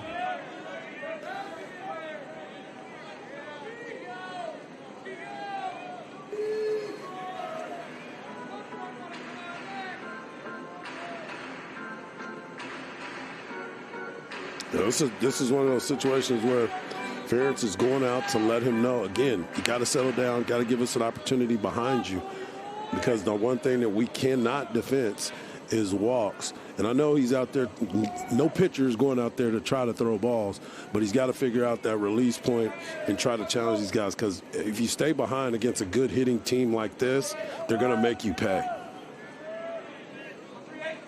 Facing a 2-0 count.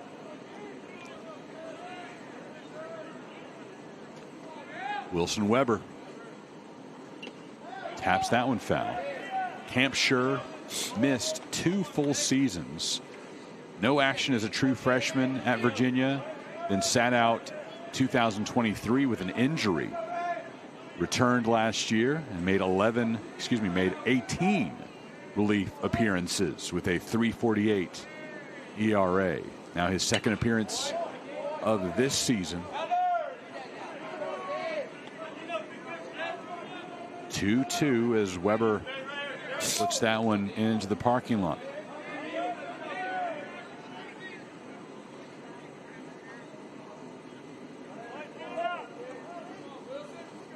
Again, the 2-2 offering. High pop fly into center. Turley ready to tag. Here he comes. And Oregon State extends its advantage. 2 runs in the top of the 8th, makes it 7-2 Beavers. And that's a good at bat right there by Weber, making him throw pitches that he can handle, making him get in the strike zone. He gets the sacrifice fly to center field, no throw to home plate, and they still got guys in scoring position. Quality at bat. Hanging breaking ball, drove the ball to center field. A little shallower than most, but you want to make sure you get a chance to get it home, and that's exactly what he did. Virginia will make another change on the mound. This will be the Cavaliers' 6th pitcher of the night, as they will call for the righty. Up and throwing right now. Oregon State 7-2 over Virginia. The first matchup between top 10 teams this season. Beavers in full control.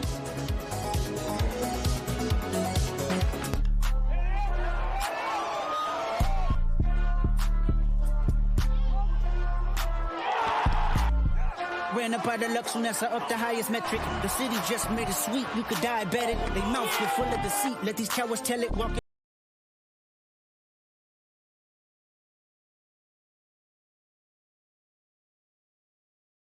Somebody gotta do it. Got my foot up on the gas, but somebody gotta do it. Taco face. What triggers this unique expression? Cooking your meal as soon as you order with the freshest ingredients. Are you ready to discover your taco face? Taco Palenque. Food in real time, no matter what.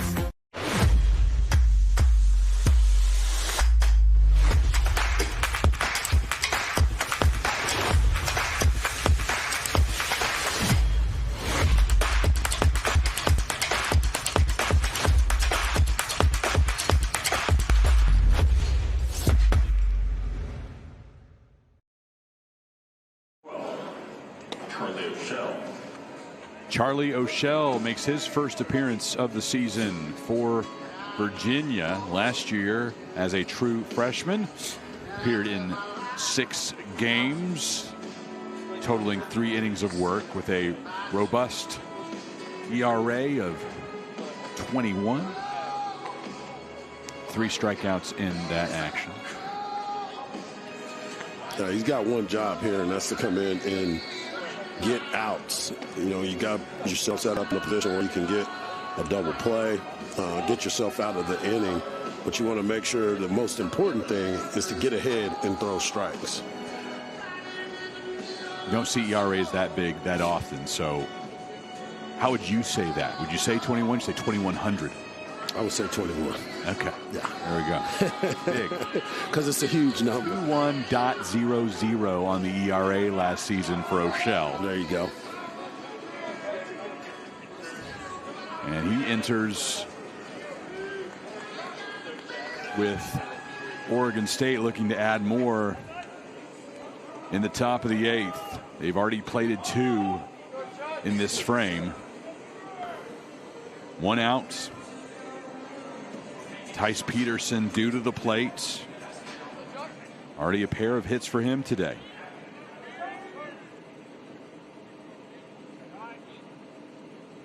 First pitch for O'Shell.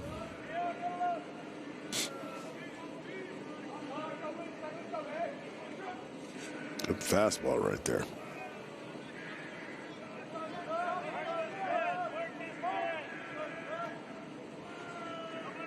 The 0-1 coming to Peterson. Got some English on it. Foul down the line and right.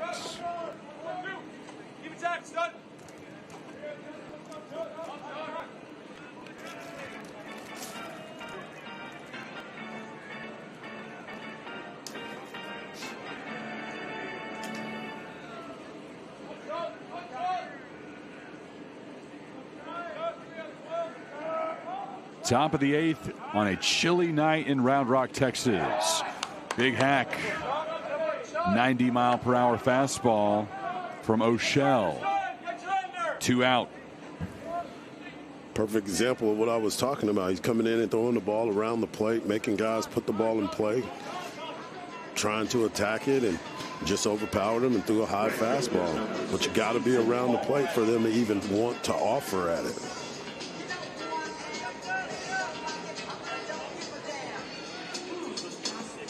Here's Easton Talt.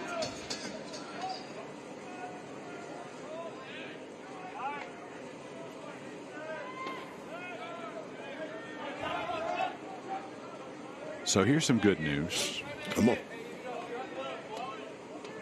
The chances for freezing rain tomorrow have dropped a bit.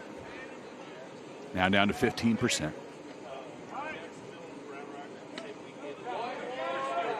Like that. Like that. Good answer. Good answer. Only issue being that some chances have moved into tonight's forecast. So after we get done tonight, in the overnight hours, could see some freezing drizzle, which fine with. Yeah. It's over. It's after the game. So long as the roads are good in the morning. Yep. Yep. These games were moved up by a couple of hours to avoid the worst of the weather that was expected tonight. But the freezing drizzle will now begin after midnight. And then mixed winter precipitation possible early tomorrow. And we are planning for a noon start here locally. 0-2 pitch. Tapped foul by Talt. The slight chances of rain showers into the evening tomorrow. But hoping that we're able to get in 2 full ball games. Well, the beautiful thing that I see on your weather chart is that we're at least up to 44. At least. High of 44 expected tomorrow. Yes. Yeah. Yes. Sitting at 34 right now. And then watch out for Sunday, buddy. Sunday looks great. Now, if we run into any trouble tomorrow and these teams can clear their travel plans, we could play 4 on Sunday if we needed to. Yikes. High of 61. Beautiful, beautiful. It's really nice. Again, the 0-2 to Talt. Big swing and a miss. O'Shell ends the inning. Oregon State able to add 2 in the top of the 8th. Now a 7-2 advantage for the Beavers. And you see Talt go down to end the frame. Virginia has Teal, Didewick, and Hansen duo.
The Round Rock Classic proudly supports the Cystic Fibrosis Foundation. You can visit roundrockclassic.net to make a donation and help us add tomorrows to those living with the disease.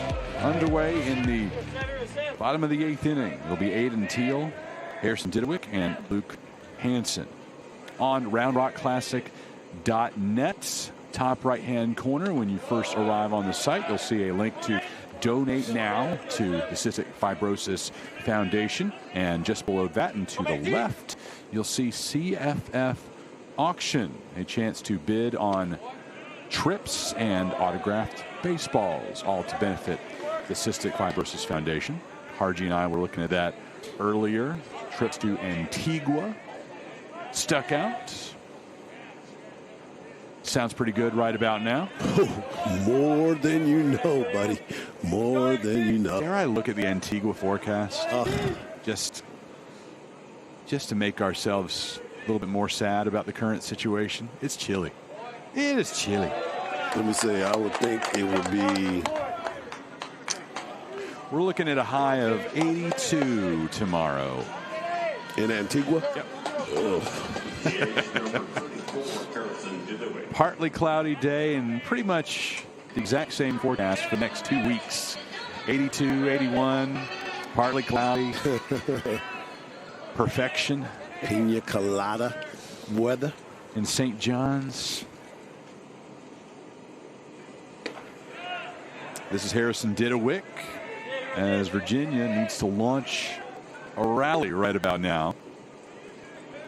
Didewick is searching for his first home run of the season after tying Virginia's single season record last year when he hit 23 of them. Wow, that's big power. Also broke the school record for runs in the season with 78. There's a lot of talent that came out of that school as well. 0-2 to Didewick. Missing away. And still, the Oregon State fans questioning everything. But we have the track man, the robot umpire. It's well outside. Don't worry. 1-2 coming to Didewick. Got him swinging. Big pitch again. This young man has been nothing short of impressive. I mean, Eric Segura has been able to deal in every situation, and he's fallen in love with his breaking ball. His curveball has been outstanding. and he's getting people to chase. I love his motion. I love his intent, and he's been really getting after it. 8th strikeout in 3 1/3 innings of work. Can't do much better than that.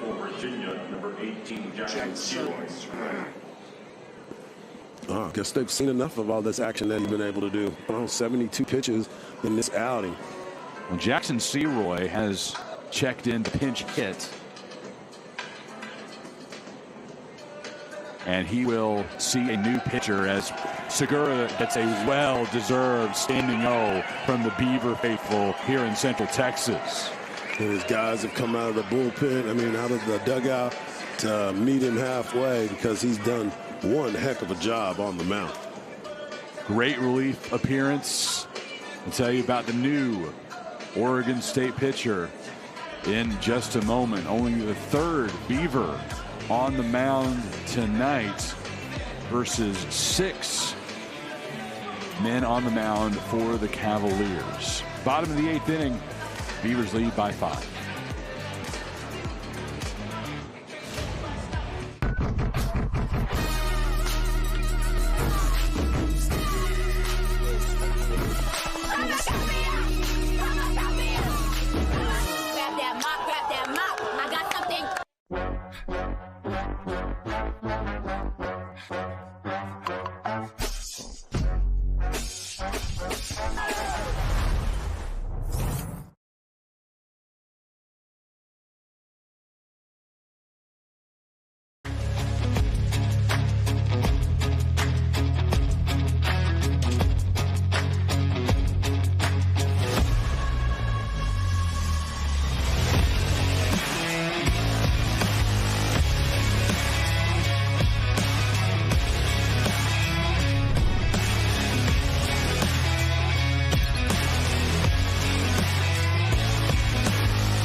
Matthew Morrill in for Oregon State, making his 2nd appearance on the year.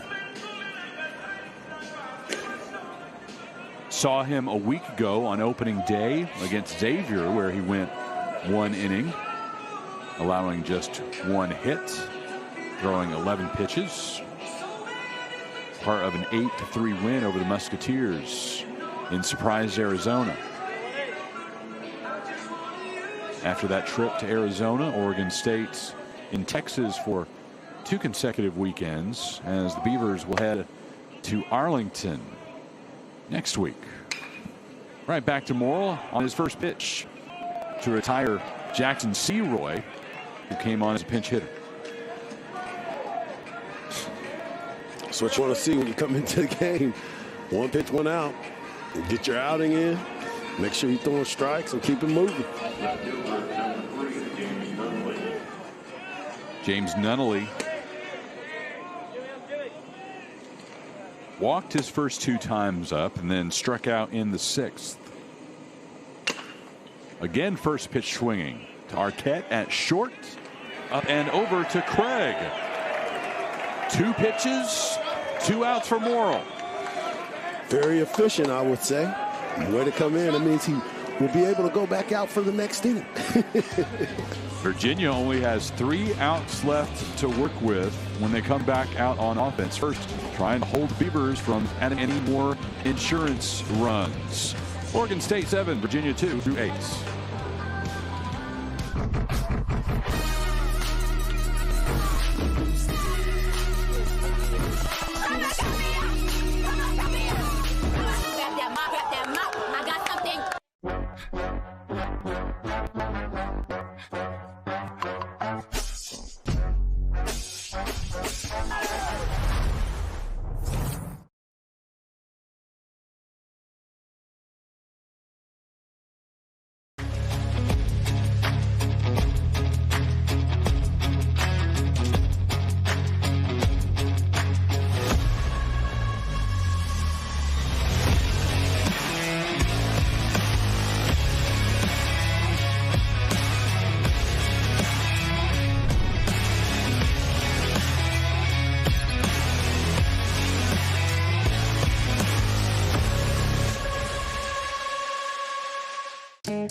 Here's the schedule for the rest of the weekend in Round Rock. Tomorrow, Virginia turns around after playing the late game here. They'll get started at noon Central Time against Minnesota. And then it's a meeting of the two winners from today. That is, if the Beavers hold on in this one. It'll be the Sooners and the Beavers at 4 o'clock. A.J. Singer, Trent Caraway, Iva Arquette. Population of Hunter Hassett, West Virginia, 3,206. 3,206 in attendance on this cold day in Round Rock. We'll see a similar number brave the elements tomorrow. They'll probably go up a bit with no school in the way. Absolutely. We had a noon start for the first game, so I did see some young ones playing hooky, and as well they should. Top-level college baseball, much more important than a day in the classroom. As long as you handled your business throughout the week, you get a chance to come out here and watch some ball. My full-time job, I'm the communications coordinator for a school district that has 4-day instructional weeks. So kids are not in school on Friday. So next week. Like ever? No. No, Wow. 4-day weeks. Now, faculty and staff have one Friday work day per month and then off other Fridays. Wow, that's great retention. Yeah. No, that's the reason it was changed. All that to say, next weekend, we're at the Frisco Classic, which is close to that district. Singer lifts this one to left, brought in by Nunnally. So should have plenty of kids from my district on Friday. They don't have school to worry about. You're going to pass that along across the country. It's becoming a little bit popular in North Texas. I've seen it, and for that very reason is school districts look to bring in teachers and keep them there. That's a big advantage, having 3 Fridays off per month. So my question is, are the days longer? Slightly. Okay. Yeah. Have to go to school a certain number of minutes per year according to state law. So, yeah, the days are a little bit longer, but it's the pros outweigh the cons. Oh, for sure. Absolutely. I've enjoyed it. Trent Caraway now back to the top of the order. He had an RBI single in the 5th. 1 for 5 on the day.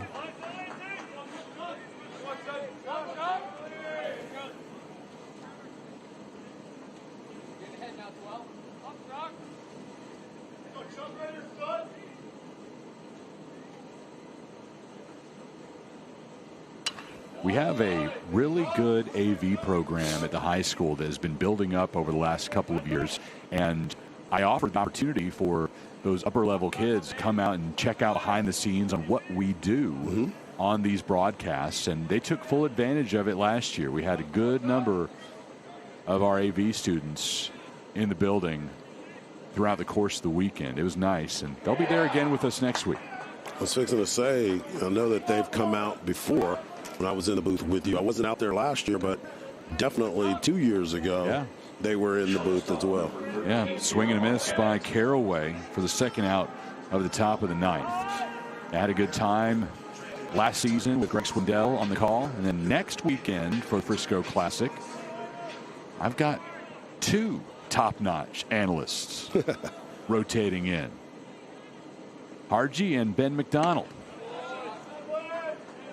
And we've also heard that Kyle's going to make an appearance as well. No, Kyle will be a guest for a couple of innings as well. Ben will be on all the LSU Tigers games.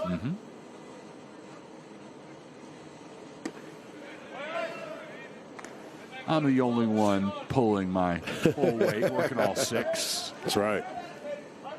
That's why I get the big bucks, right? No doubt about it. You know, it's been a real thrill to be part of the D1 baseball family for the past few seasons here with Peak Events. Great lineup of teams and of broadcasters. In the left, and Nunnally should bring this one in for the final out of the top of the 9th inning. Virginia trailing by 5 as we head to the bottom of the 9th inning, and the Cavaliers will send up the top of the order. It'll be Becker, Godbout, and Arroyo stepping up for UVA in Round Rock, Texas. What you got?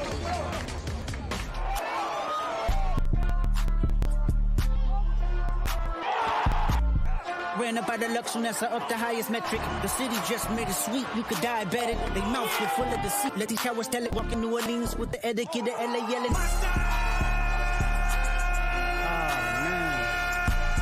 Second bad, but somebody gotta do it. Got my foot up on the gas, but somebody gotta do it. Taco face. What triggers this unique expression? Cooking your meal as soon as you order with the freshest ingredients. Are you ready to discover your taco face? Taco Palenque, food in real time, no matter what.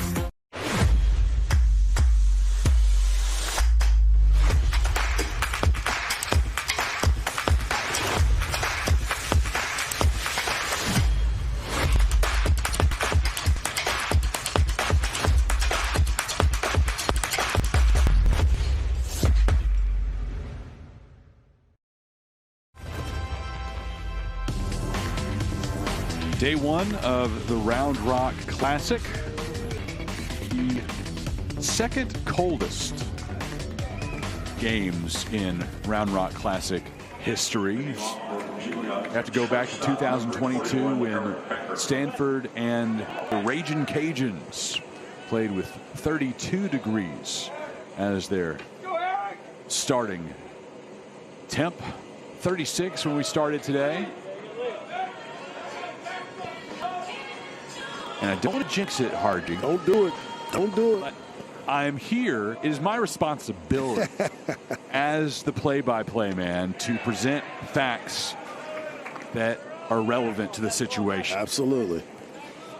So, 5 years of games here in Round Rock, heading into day one of the 6th year. And in those 5 years, there have been 2 games total that were error-free. We would match that if there is not an error in this half inning. No errors in game 1, none so far here in game 2. You match 5 years worth of ball in one day. And you and I have been a part of all 5 years of those matchups. Shift on against Becker. Bounces that one in. 3 Beavers to the right of second base. You see Arquette creeping over. Singer playing in shallow right. And then Jacob Craig along the line, just out of frame at his first base position. Into center.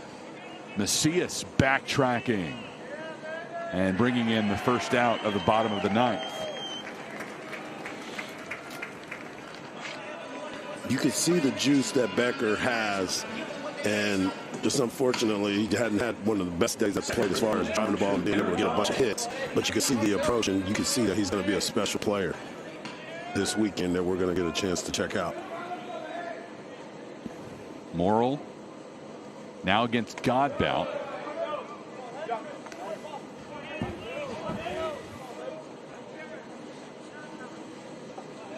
Preseason first team All-American after batting .372 last year for the Cavaliers. Setting career highs in doubles, home runs, and runs batted in. He had 18 two-baggers, 9 homers, 47 RBI.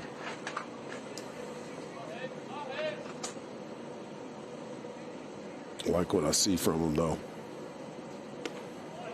Godbout now has stretched his reached base streak to 24 games with a walk to begin this one.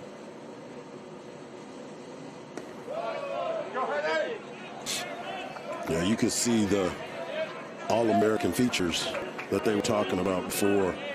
You start looking at his approach. You talked about the coach saying how he's locked in. One of the best contact guys in the country. That one fouled off himself. And the big stressor in the offseason was to make him a more physical player. And Coach O'Connor fully expects to see Godbout hit for a lot of power this year. Well, he definitely has the makeup. If you look at his quads right there. 3-2. Bounces over the top of Morrill. Singer has to go back to where he would have been playing, but he was shifted to our left, his right. By the time he gets back to his spot, unable to deliver to Craig in time. Yeah, you're right. He's playing so far over on the shortstop side of the bag. It would have been a routine play for him to make that play. But hey, that's why they do shifts in scouting reports, right?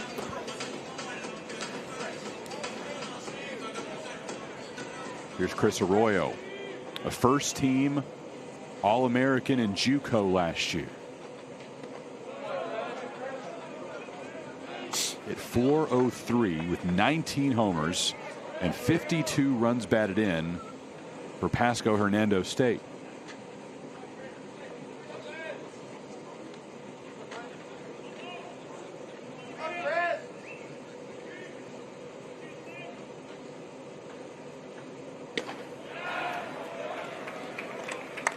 Let's see what that mascot is. I was going to ask for your guess. Well, tell me the state in which it is located. Florida. Oh, man, it might be a manatee. Line shot at Arquette.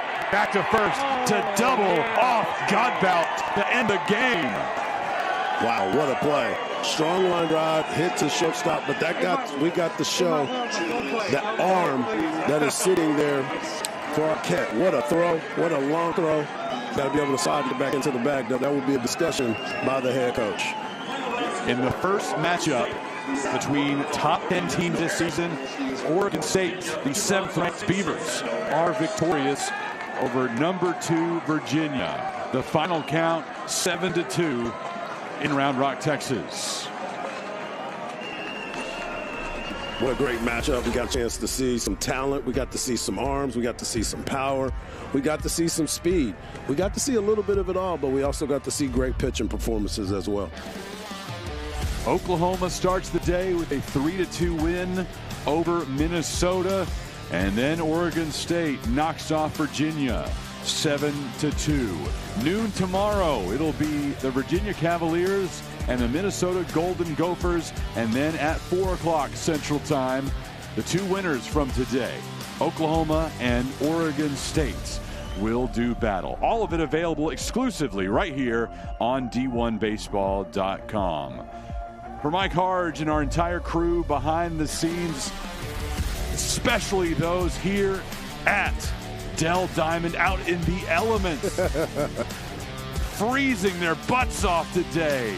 They've got numb fingers, numb toes all around, but a fun day of baseball nonetheless. We'll hope for a little bit warmer temps tomorrow at Dell Diamond. Good night on D1 Baseball.